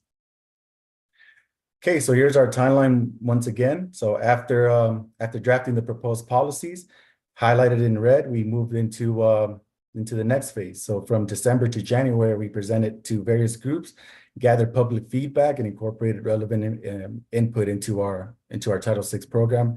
From January to March, incorporated the feedback from January to March 2025. So now let's walk through how we shared this information during that time frame with the public. Okay, so so far our outreach efforts have included a press release on January 2nd. That was created in collaboration with Public Relations, and read and write article on January 9th. And both of these releases informed the public about the proposed changes and directed them to a dedicated webpage where the feedback forms were housed. Each policy had its own survey, allowing customers to either agree or disagree with the proposed change, and then provided a text box for additional feedback. The surveys were available in Spanish and English, with other languages available upon request. And we also created a communications toolkit for our community partners, which included an email template and graphics to help spread the word. Next slide, please. So in addition to announcements and materials, the team also conducted 5 presentations to the Denver Regional Mobility Access Coalition, the Boulder County Mobility and Access Coalition, to the CAC and the ACPD. We also hosted our presentation. We also hosted our very own presentation at our very first Community Partners Initiative, where we had the presence of 12 community-based organizations, among them the National Organization for Youth and Safety, Servicios de la Raza, Organization of Chinese Americans, Fortaleza Familiar, Boulder Housing, the Dolores Project, and the Action Center, Denver Street Partnerships, My Father's House Denver, the Empowerment Program, the Spirit of Christ Church, and the Aurora Mental Health and Recovery. We also attended 3 resource fairs in an attempt to inform the public at Holidays en la Comunidad, hosted by Servicios de la Raza, Village Exchange Center Resource Fair, and then Black and Brown Parents United Foundation. Next slide, please. So in addition to our broader outreach efforts, we directly engage with the Denver NAACP, Earth Justice Conservation Colorado, Black and Brown Parents United Foundation, and Green Latinos to help share information with their communities and gather public feedback as well. So we selected these organizations because they were identified as experts in policy advocacy. And as we know, policies can often be complex and difficult for community members to fully understand. But these groups have the expertise to represent the priorities of the communities they serve and act as key grassroots and advocacy leaders. And lastly, we promoted changes to the Montbello Muse. We promoted changes in the Montbello Muse, the Servicios de la Raza newsletter, through the Denver Street Partnership socials, and through our contracted partners, CREA Results. And all in all, these agencies helped to shape and inform the proposed policy. Next slide, please. Okay, so overall results. So we had over 150 attendees across the 5 presentations. The news release was distributed to 672 subscribers and opened by 196 subscribers. The Read and Write article reached 979 subscribers, and it was opened by 547 subscribers. In addition to direct feedback received from the presentations and community partners, we received 75 survey responses, with 73% of respondents agreeing with the proposed changes to the major service change, 86% supporting the disproportionate burden policy, low-income definition change, and 89% in favor of the fair equity policy updates. Our website received 1,141 views. And in regard to the 75 survey responses received, while that may seem like a modest number, gathering feedback and policy changes, especially from underserved communities, can be challenging due to the complexity of the material and the length of the document. The average person may not be able to fully engage with the intricacies of 25% major service trigger. Although we attempted to simplify the policies during our in-person engagement, customers found it difficult to follow and follow the more complex material. And so as a result, we shifted our focus to more easily digestible policies, such as the low-income definition. And so the Transit Equity Office adapted our approach and ensured that the proposed policies were reviewed by the groups who serve these communities and have the expertise to analyze and provide valuable feedback, advocacy organizations with policy experience with which we found to be more effective. Next slide, please. Okay, so now returning to our timeline, after gathering public comments on the proposed policies, we are now in the March-April phase, where the Title VI program update draft has been posted for public comment as of this Monday on its dedicated webpage. I do want to encourage all board members to share the link with their constituents to gather feedback on any portion of the draft. Really, it could be the public participation plan, the language access plan. Any section would be valuable feedback. And we can provide you with the link. We'll provide the link to the board office and include any materials to facilitate sharing. And then looking ahead in May, the board of directors will review the final Title VI program for adoption. By the end of May, we will submit the approved program to the FTA and then publish our final version on our website. Next slide, please. Okay, so there's still work to be done before finalizing the program update, and so there will be more opportunities for public comment and feedback on the draft of the Title VI program. We've released another round of news stops and we'll also do a read and write article. So the news stop actually went out this Monday, and then the read and write articles it'll be planned for middle of this month as well. And all this is, again, to engage with the public and gather that public feedback. And then we'll continue leveraging our community partner newsletters and send targeted emails to our list of over 1,000 community-based organizations and direct service providers. We also plan to engage with existing RTD programs, such as the LIFT program customer base, and then the TAG program recipients. And we'll run a social media promotion through the end of May 14th to ensure wide participation in our feedback process. And then we will also deploy our community-based organization contractors to focus outreach efforts in high-density BIPOC and low-income communities. Next slide, please. That is the end of the presentation. We'll gladly take any questions.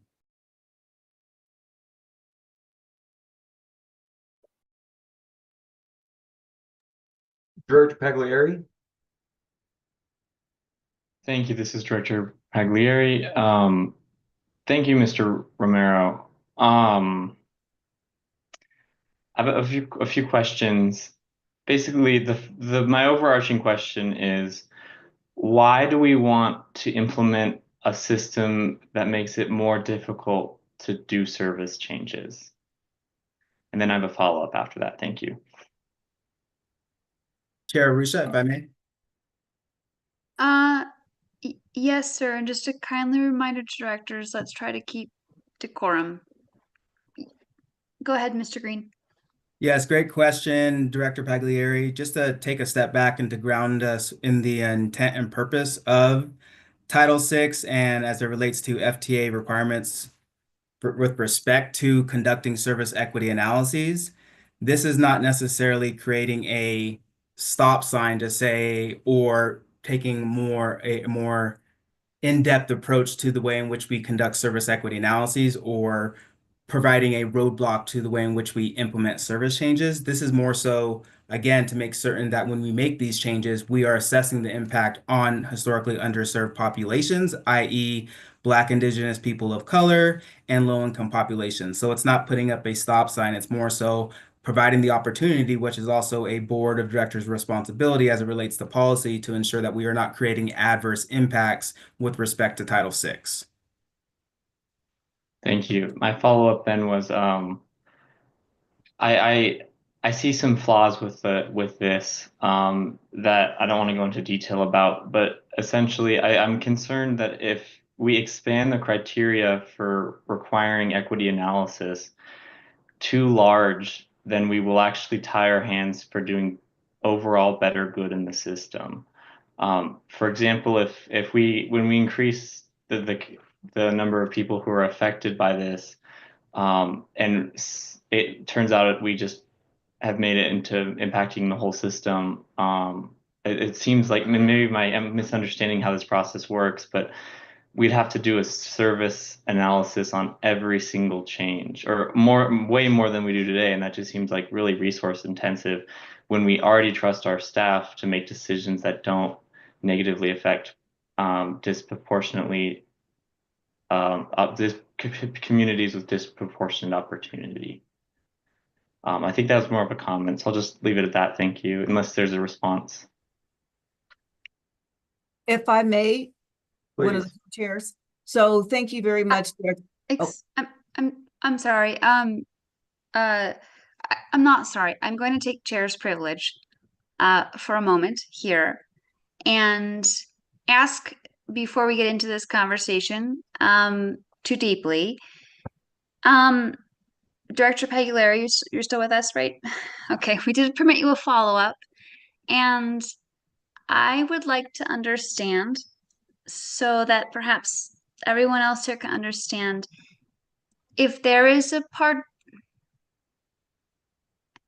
I say this with the best intentions, and I assume you have the best intentions, sir. Is there something about the Civil Rights Act that you do not concur with, or you feel we are going outside of? And if that was the intent of your question, that might help with the framing and the answers.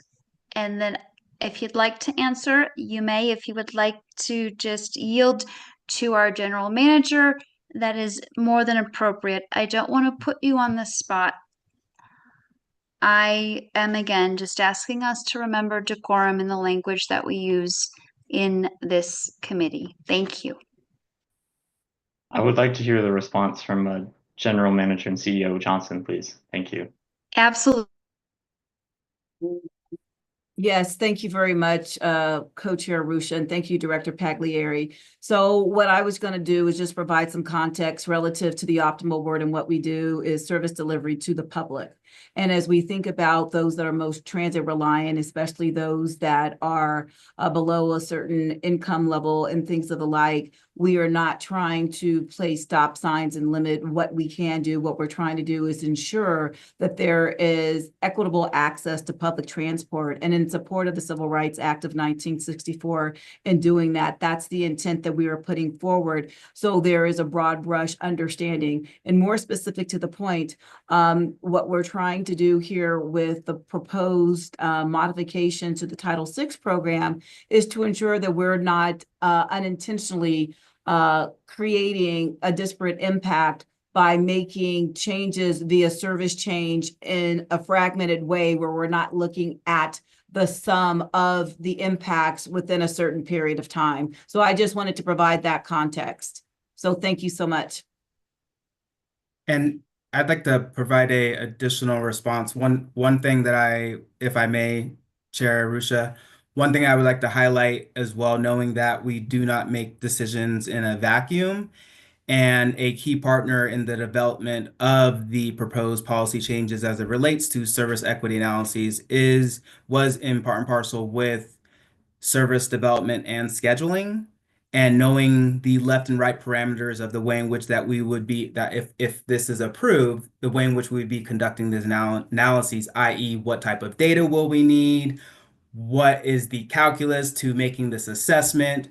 And they provided this feedback with knowing that this is a step in the right direction, because currently right now, all we're looking at is revenue hours, right? That could include a multitude of different things, which includes frequency and the items that we are presenting here today. But it's taking a deeper dive to get a better understanding of the nature of impacts, right? So for whether we're looking at frequency, reduction to route miles, increase to route miles, it gives us a better understanding to know the nature of impacts versus just saying, oh, there was a 25% change in revenue hours. There's way no of understanding how does this impact if we think about various personas, and as General Manager and CEO Deborah Johnson noted, right, historically underserved communities, i.e. BIPOC or low income, right, they are more transit reliant, right? So we need to ensure that we are putting in safeguards to ensure that we're not getting too far over our skis and making unintended consequences or adverse effects for these populations, right? But we're also centered on all of our customers to the suite of changes that we are recommending.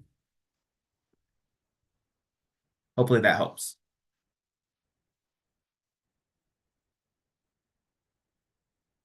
Director Ruja? I'll go ahead and yield. I see Director Nicholson's hand is up. Thank you for rejoining us, but why don't we go ahead and call on Director Chandler? I think she's been waiting patiently. Sure. Thank you, Director Ruscha, Chairman Ruscha. My question is, what is the justification for the increase in a lot of these things? I think that's kind of what Director Pagliari is getting at. The proposed disparate burden policy based on income, what is the justification from raising it from that 150% of poverty to the 200%?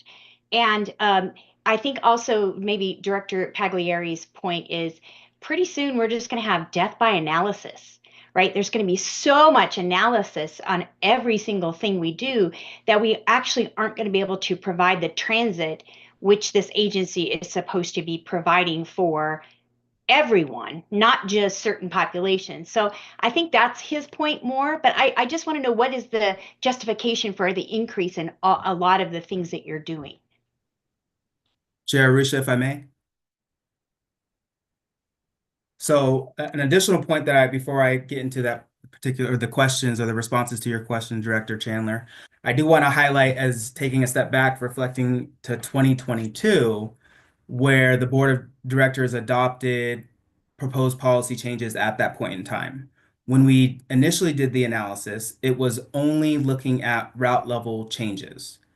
Taking a leap and step in the right direction, we also added system level analysis to get a better understanding the nature of changes across the service area in an aggregate form to better understand with the suite of recommended changes that would come 3 times a year, what is the level of impact, what's the distribution of our service distribution for Title VI populations or equity populations versus non-equity populations. And then we also added key activity centers, because it's not just about where people live, but it's about where people are going and are we increasing access. So as Martin mentioned, during the time period from July to December 2024, we took a step back, knowing some of the public comment and feedback that we received, knowing some of the comment and feedback that we received from Board of Directors during our presentations during board meetings regarding service equity analyses or the fair equity analysis associated with the system-wide fair study and equity analysis project. We wanted to make certain that we are not, again, creating unintended consequences. So to answer your question with respect to disproportionate burden, why the justification for increasing to 150% at or below to 200% at or below is, when developing, as it pertains to the FTA, right, when we're developing policies and especially the low-income definition, we want to localize it specifically to the area in which we are providing service. So we know based off of the American Community Survey, there has been a reverse trend of at or below 150%. At one point, it was, I want to say 20 to 24% in the, 2009 to 2013 ACS, and it has decreased ever since. So, right, 10 percentage points to the 2019 to 2023. So I mentioned all that as a backdrop because we really need to get a better understanding of what low income means for the Denver metro area. So the justification to increase is we want to make certain that we are not missing or miscounting folks that could be disproportionately burdened by potential changes. So the reason why we increased only to 200%, that solely rests in the available data of the American Community Survey, where there are specific ranges or thresholds that they have within that particular data table. And that is the only table that allows us to analyze geospatially for low income, which is 200%. So that's why the reason why we're moving up to 200 is because that is a more localized and inclusive definition of low income for the Denver metro area. This is different from our means-based testing for our low income fare program, right? For our LIVE program, which is 250%. So that's why there's a difference between the two, because it utilizes different data sources for different purposes.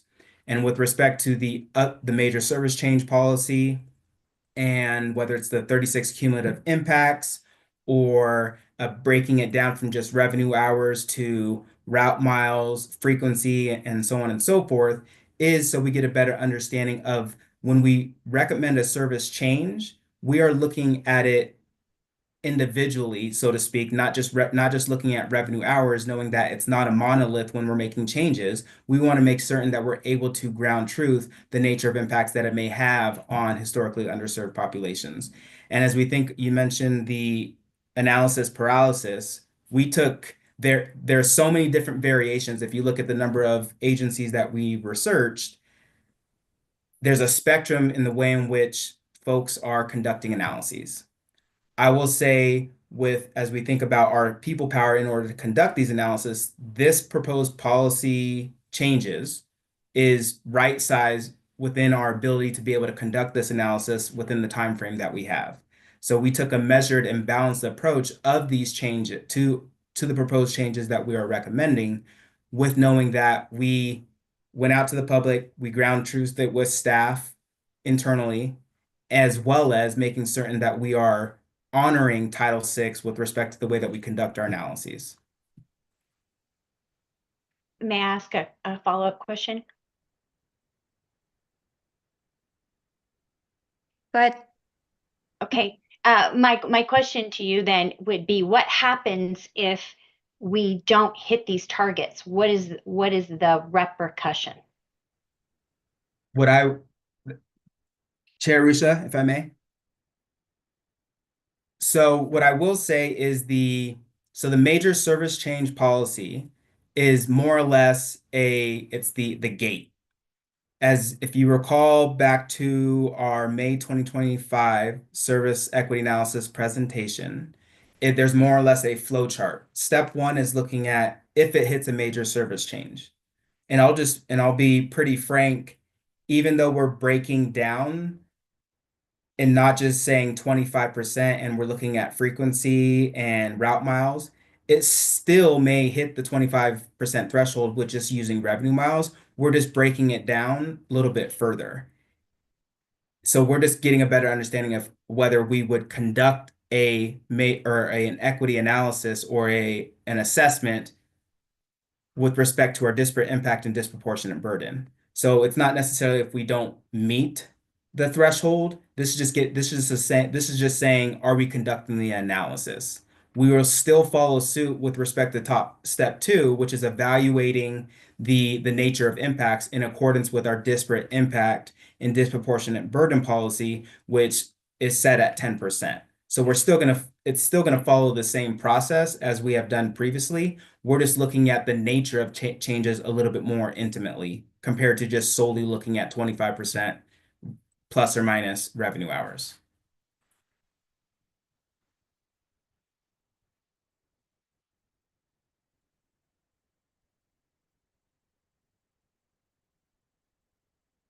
Chair Thank Russo? you. Thank you. I don't want there to be silence, but thank you for that clarification. You're welcome. Thank you, Director Chandler. I'll go ahead. I have a couple of comments, but I'll break them up so we can also allow Director Nicholson to speak as well. So first, great job, Mr. Romero.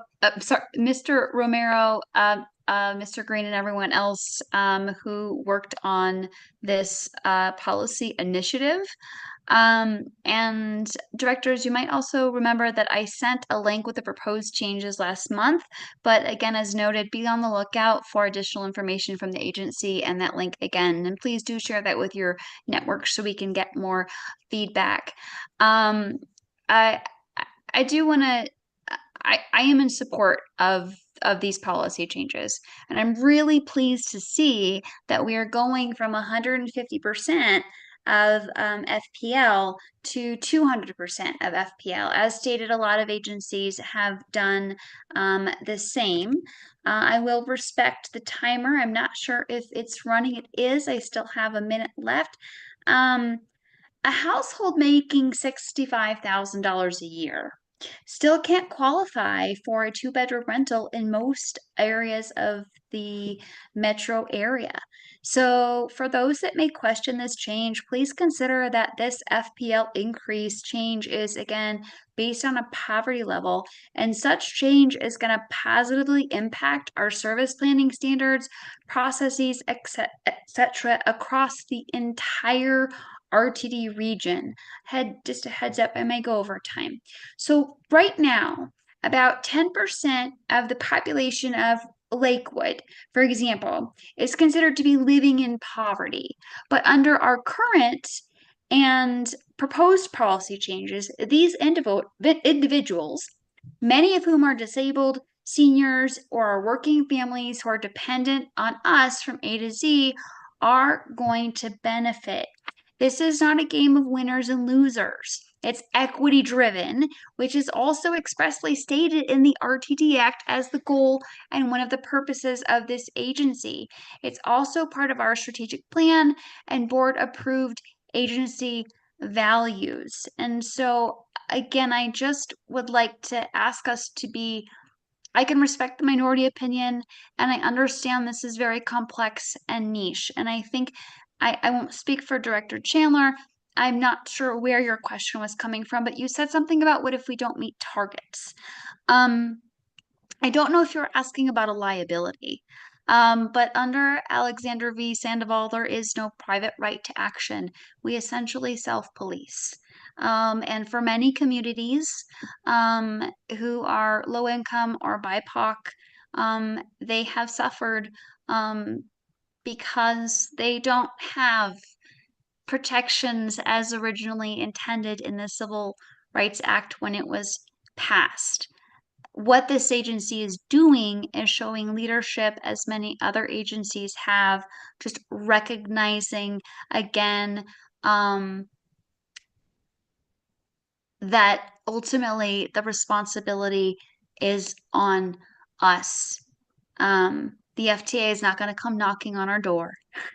And as far as analyses and all of the metrics that we run when we do service changes, we already do that. And we do that for a reason, because we want to make the best use of our dollars and provide the best possible service to our customers and our community.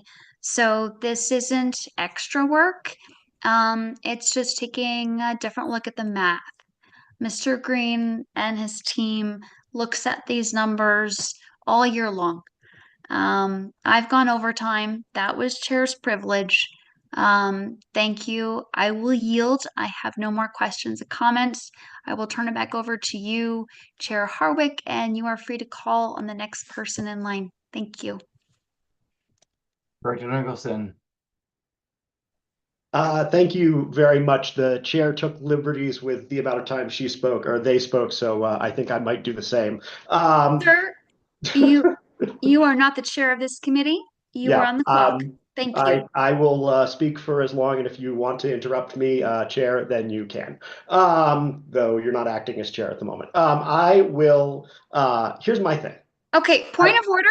I'm sorry, that's a violation of decorum. Sir, would you like to restart and maybe reframe?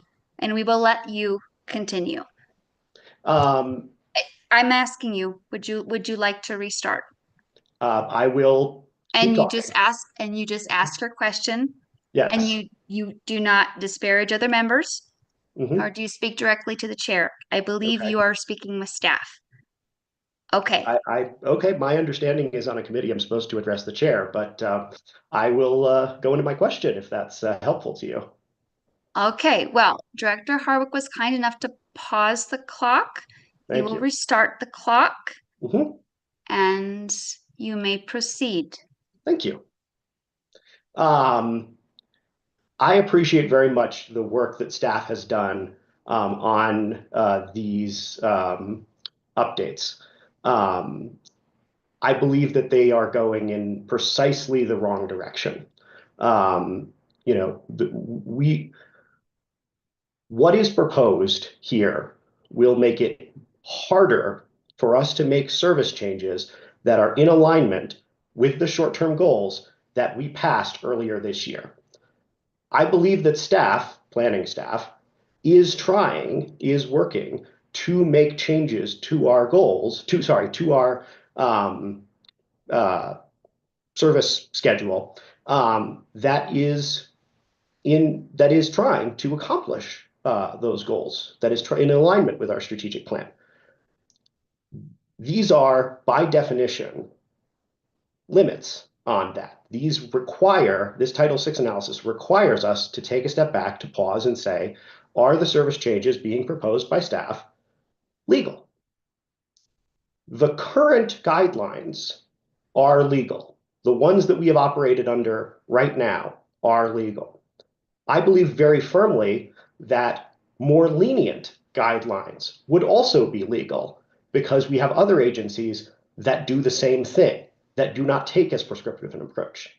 I would like to see us move in that direction and enable our service planning team to try to expand service as they think will benefit the agency. And I think it is reasonable for us to ask the question of, are we trying to implement Title VI here, or are we going beyond, well beyond, what is legally required under Title VI because we think that we should? And I guess my claim here is we shouldn't. We should not go beyond what we are legally required to do under Title VI, because our responsibility is to put our resources where they will serve the most people. Okay, Chris. That's You one got piece. an I ex- have a follow-up, but I'll let Mr. Green or Mr. Guerrero. Sir, we are going to let General Manager and CEO Ms. Deborah Johnson have the floor right now. Thank you. Understood. Thank you very much. Thank you, Director Nicholson, for offering your perspective relative to the Title VI program. First and foremost, I would just say for everybody's edification that as staff at RTD, we work with a one RTD mindset. And so when we think about what our core function is at this agency, it is transit service delivery, and everything else is done in support of that. With that as a backdrop, as we move forward, recognizing that what we are collectively trying to do is ensure that we can provide services. If you were present for the presentation that Mr. Marks gave when he talked about the various aspects of our safety program and what we're doing, we had a laser-like focus on the whole aspect of state of good repair. And so recognizing your comments relative to expanding service, that'll be for naught if we are not investing in the agency's assets, so we can ensure that that basically is sustained for decades to come. The reason why I broach that is that, once again, is about one RTD. So when we talk about short-term goals, let's be clear that we do have a strategic plan. Hence, when there were modifications made to set goals, that's why I offered up my more or less discontent with some of the aspects, because these other elements weren't taken into consideration. But I am committed to working in a collective fashion to ensure that we're providing as much equitable service as possible within our budget confinements. And so while I recognize that some may be taken aback relative to what we're trying to do collectively, I believe, if anything, just like with Americans with Disability Act of 1990, while there is a floor of which we meet, that does not necessarily dictate the ceiling where we're going. And so I just wanted to have the opportunity to put that in perspective, because I'm certain that your comments weren't intended to be taken in a negative way, but I would be remiss if I did not say it seems as if the nature of the comments did infringe upon those that are most reliant on transit, would be mostly impacted. And we have a responsibility in being recipients of federal dollars to ensure that we are adhering to the guidance that's prescribed by the Federal Transit Administration with its circular. So thank you very much for the opportunity to allow me to share those comments. Mr. Kroll? Thank you, Co-Chair Harwick. This is Jack Kroll, Executive Manager of the Board Office. I'm just chiming in with a time check. In 6 minutes, or a little less than 6 minutes, you all will hit a 4-hour mark.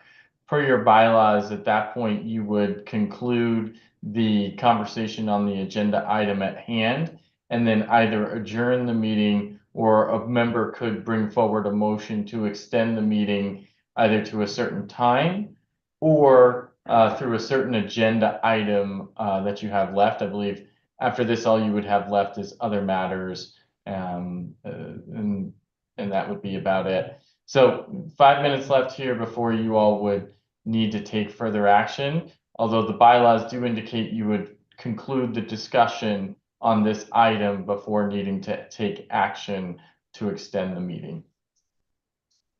Mr. Kroll, I have a follow-up. All right, sorry, I have a question for you, a clarification. Sure. Thank you. Given that we are not in a debate, this is an actionable item. Under Robert's Rules of Procedure, a chair can close discussion. Obviously, that should be used just very judiciously. Is that something? I guess I'm trying to understand. Is that something that's possibly on the table because we are hitting that 4-hour mark? There would not be a vote to close discussion because there's not an action item. Does that make sense? We can't call a question. And so I was wondering if, not to put you on the spot, if that was also something that you thought was on the table.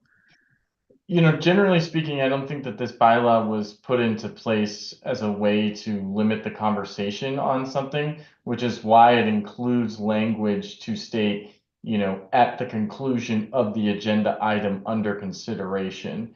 And so my assessment of that and my advice to you and Co-Chair Harwick on this matter is to you know, allow the conversation to run its course and then make an assessment at the conclusion of that conversation as to whether the meeting should continue or be adjourned.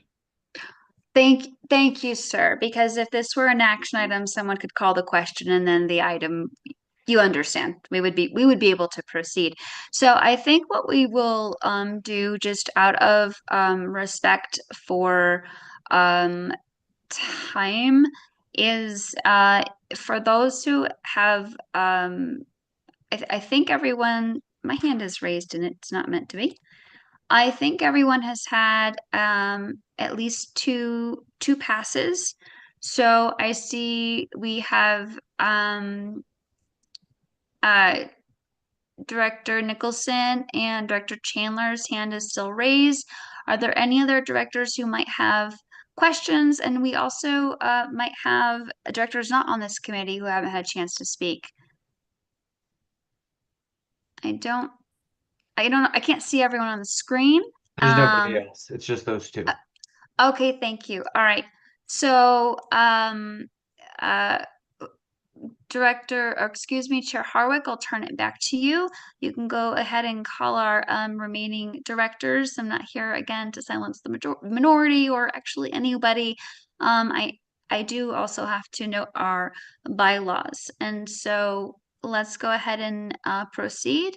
And just remember that this is coming for a vote next month, and there is still time for board feedback, discussion, and conversation with staff.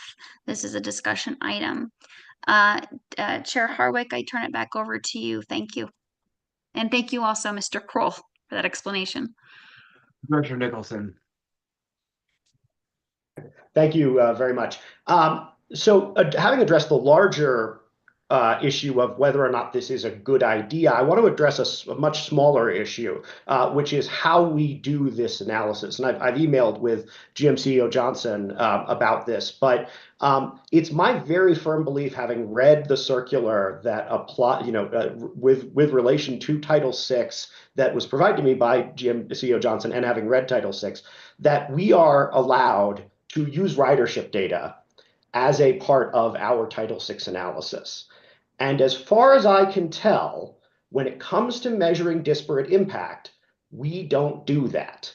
And when I've reached out previously about this, when it comes to the automatic personnel counters, which is a measure of ridership, we don't make use of that data to understand not just where a route runs, but where are people getting on and off. An example of this: the A train runs through a number of different neighborhoods, but the majority of its ridership goes from DIA to Denver Union Station. So it strikes me that we should be incorporating not just where a route runs and what the geography is, but where are people getting on the buses? Where are they getting off? Same thing with the trains. Help me understand why we don't do that right now, and why we have, as far as I understand, no ridership data incorporated into our current disparate analysis. Chair Rusha, if I may. Please. So, Yes, Mr. Green, and thank you for your patience. Again, just as a kindly reminder to directors, it's fine to ask questions. Let's try not to ask leading questions. Mr. Green, you may. thank you. So, great question, Director Nicholson, and I seen some of the correspondence between yourself and GM CEO Johnson. And just to clarify, with respect to the ridership data, that's generally captured. The utilization of ridership data is the inclusion with onboard customer surveys. So, as I noted previously, that we just completed our onboard survey and I want to say it wrapped up in the month of December, and we're currently providing or assessing that data right now, so we could then in turn be able to leverage that data for service equity analyses. So we are on target to incorporate ridership data to the way in which we conduct our service equity analyses. So just to clarify, my apologies, Chair, may I just follow up very briefly? That's up to Chair Harwick. No. Thank you. So just to understand, I get that you're saying we have a form of ridership surveys that we're calling ridership data. I'll grant that is. Are we legally allowed to use actual like APC counts or fare box scans, like not just surveys, but hard numbers that we're getting from our data sources? Could we factor that in under Title VI? Are we legally allowed to do that? Chair Rusha, if I may. Yep. So Yes. Co-Chair Harwick, if I may. Sure. So just to provide more clarity, Director Nicholson, so one factor that we really need to ground ourselves or consider is the way in which, how are we assessing the impacts for whether it be BIPOC populations or low-income populations? What I will say is APC data, if we have the available data, we can use it as a supplement, but it's difficult to tie that to population or data surrounding equity populations. So we wouldn't be able to ground truth or better or understand the nature of impacts for those said populations in accordance with our disparate impact and disproportionate burden. So we can provide it as supplemental, where it would be, we may be looking at on-offs or ridership counts for a particular stop at the stop level or route level, but there's no way to marry the two together to make the assessment within the framework of our service equity analysis. So to answer your question directly, we could, in theory, and there's nothing legally saying that we cannot, but it would be supplemental to. And when we're presenting the data in the form of a service equity analysis, so for example, for the upcoming September 2025 service change recommendations, the board of directors, in accordance with the FTA circular and 49 Code of Federal Regulations Part 21, it's really centered on assessing impacts for historically underserved populations. So it could be something that's, here's an aside where we're looking at counts at the stop level or a route, but it's not necessarily tied together. Secretary, I'm gonna have you gonna hold till next month, friend. Or you That's I was just gonna follow up with a quick comment, but it's fine. I can wait. Yeah. Yep. Director Chandler. I just actually, GM CEO Johnson first. Right. I just wanted to add a little more clarity. What Mr. Green said is spot on, recognizing that some people may not be familiar with the surveys in which he's referencing, the on-board and off-board surveys. Those specifically ask demographic information, recognizing that an automatic passenger counter is merely counting the movement of people getting on and off a vehicle via sensors. We have no understanding of what the demographic characteristics are. That is one of the elements as prescribed by the guidance. Hence, while it states that the two data sources that are acceptable are US Census data or American Community Survey data, in addition to the onboard off surveys, for those surveys to be eligible to be submitted as a form of the equity analysis, one has to ask certain qualifying information pertaining to that customer's demographic profile. I just wanted to add that for clarity to the point that Mr. Green raised about meshing that data, because we have no source to identify whether the entity getting on the bus was a six-legged polka dot alien versus being an individual who identified as BIPOC, living in a household of four that had an income of only $80,000. Thank you for the opportunity to allow me to share that bit of information. Director Chandler. Thank you, Chairman Harwick. I just want to have a comment overall.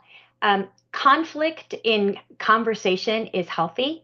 And so I would ask that when we have a question, that it not be misinterpreted as negative, but that it would be addressed in the manner in which it was intended. That we are here to discuss these things, and that it is healthy for us to rub each other and talk with each other and ask good questions. So I would just ask that we extend each other grace, but we also understand that our intention is to get to a good conclusion, and that might rub people the wrong way. And there is no intention at all from anyone to rub somebody the wrong way, but that conflict is okay. And I have to spell that out, because I feel like a lot of the time that conflict is received poorly, and that does not necessarily bring about a good decision.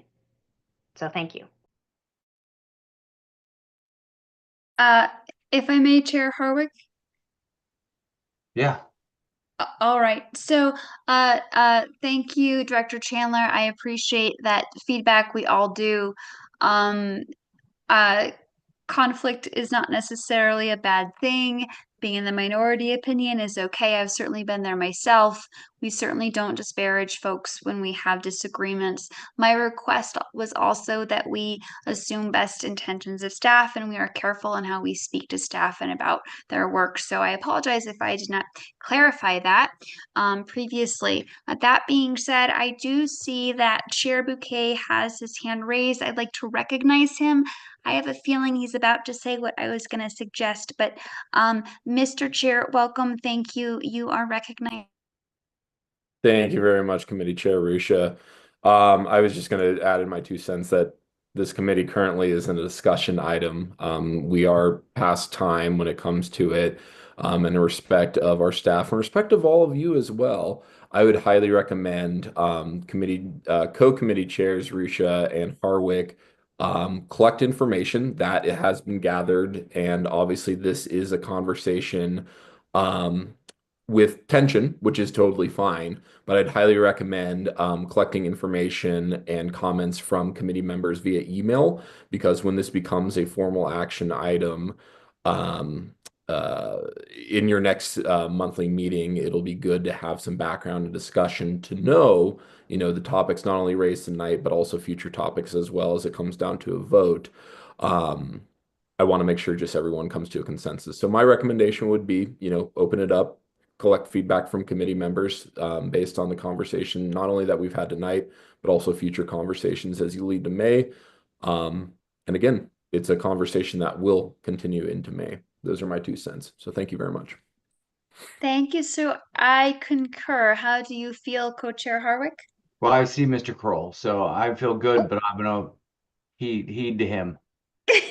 Yes, thank you all. The board office has been partnering pretty effectively with the executive office and staff on soliciting and receiving feedback on a number of policy topics coming before you. In fact, at the conclusion of this meeting, you'll see an email from me soliciting some feedback on some of the conversations from last night. So the board office would be happy to partner with the executive office and structure a feedback email that would go out very quickly here in the next day or two to solicit your feedback on this item as a collective policy board.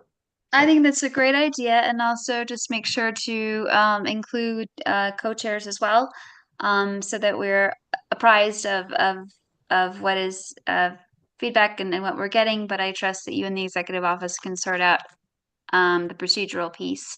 And so with that, we are going to close discussion on this item for now. It doesn't mean we're closing it permanently, and more follow-ups, can ensue.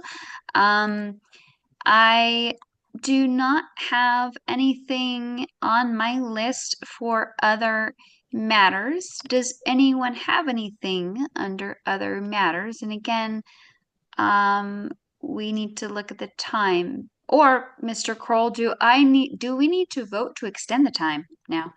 Okay, well, so Mr. Kroll, you might have to help me out with the language, because I might make this would be the first time I've made this motion, or raised it. So we are at time per our bylaws, and in order for us to extend time to get through something like other matters and adjournment, we will need to vote to do so. And Mr. Kroll, can you remind me, is it a simple majority? It is majority of present and voting members. Yes, of present and voting members. We currently have 2 absent, and I believe we have 5 present. So we could just call for the vote, sir.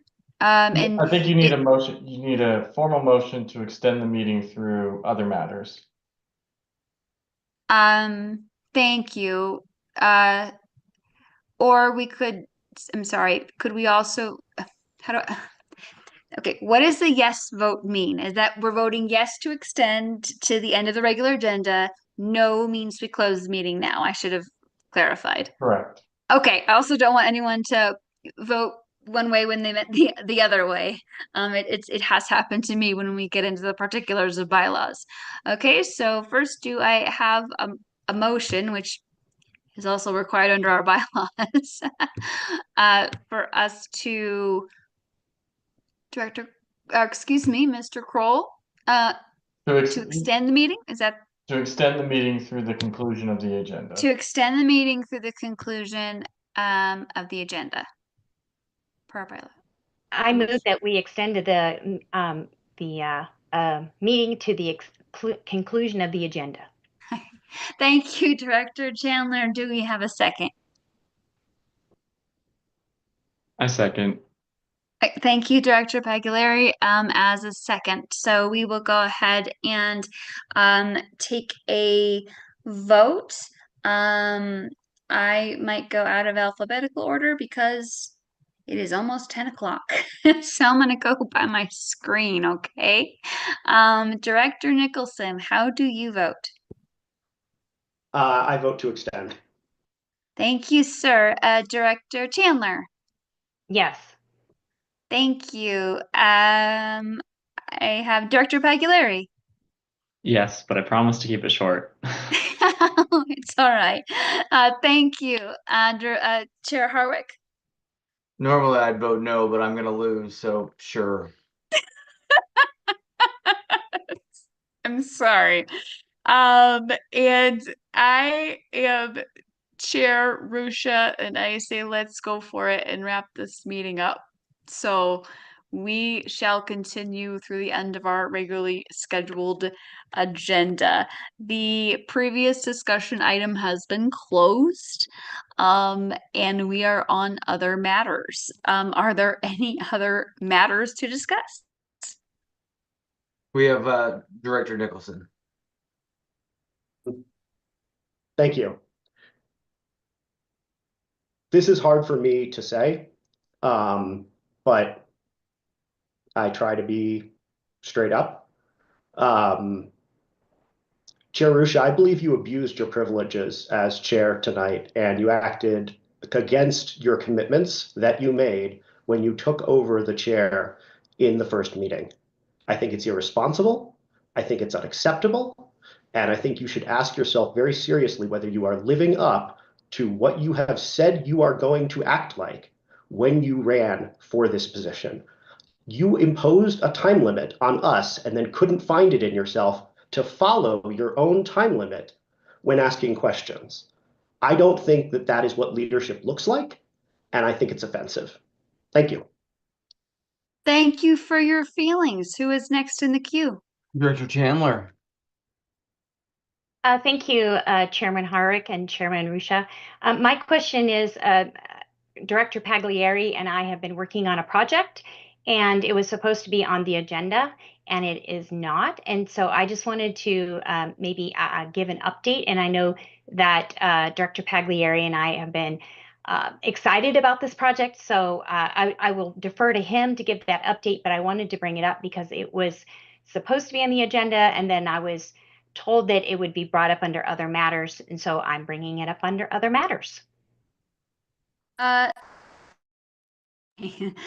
Director Chandler, you may continue. To be clear, it wasn't on the formal agenda. I'm not sure which agenda you were speaking of, but yes, you may go ahead and speak to this other matters.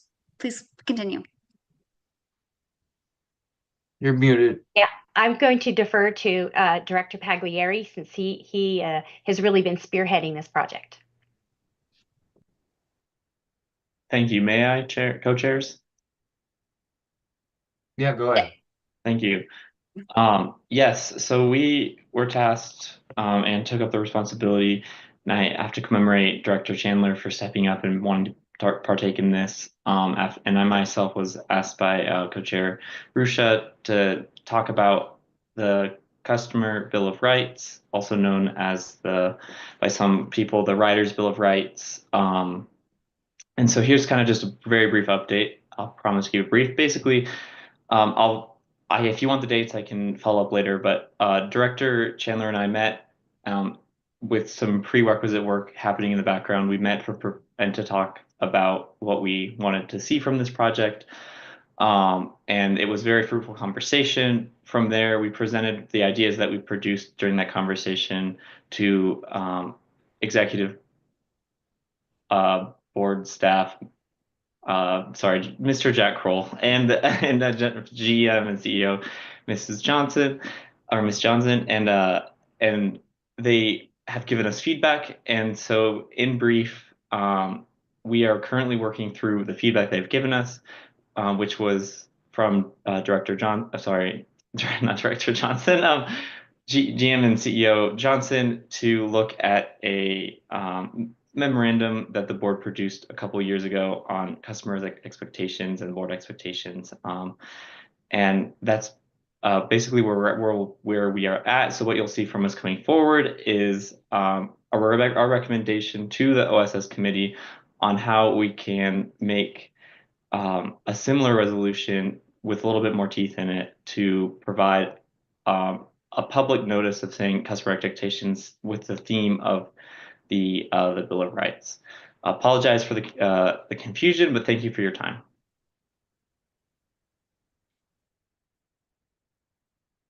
And Director Secretary Nixon, we've already given you one bite of the apple, man. Can we go to bed? Very quickly. I did not speak very much this meeting, so it doesn't matter, man. I want to go to bed. Okay, I understand. Yeah. Director Nicholson, you have spoken more than any other director in this meeting, and you were absent for 3/4 of it. Sir, we do need to move on. I have a follow-up question, though, for your colleague so that we are all under the same understanding of our retreat item. So with that, Director Pegulari, I think I still see you on the screen. Sir, so just to, if I can understand the customer bill of rights, which I think we're changing the name, is this, I heard something about like a reference what I think was our previous resolution about welcoming transit environment. Do you also envision this is going to include things that the agency is expected to provide, like as it relates to, you know, equity, participation, that sort of thing, or are we just only focusing on security? It will be pretty broad, thank you. And basically being a reiteration of the social contract that riders and the agency make whenever you choose to ride RTD. And I'm being broad because we're still refining it, but it will cover safety, security, operations, things like that. And I don't know the name of the memo. I don't have it in front of me. I apologize, but similar to what was done 2 years ago, just to reiterate the board's focus on making an exceptional agency without putting an undue burden on the agency by basically doing unfunded mandates saying the agency has to do this or that, which is hard to do without also providing the resources and explanations on top of it. Thanks. Okay, thank you so much, Director Pegulari, and also Director Chandler for taking the lead on this important project. It was a committee initiated item, and I know it's a lot of work, so we really appreciate your work. My understanding is that we might have either some draft language or a kickoff discussion in May. I will confirm offline on that time frame, and then everybody will be informed. If you need any support from myself or staff, please reach out and ask. We're here to help you.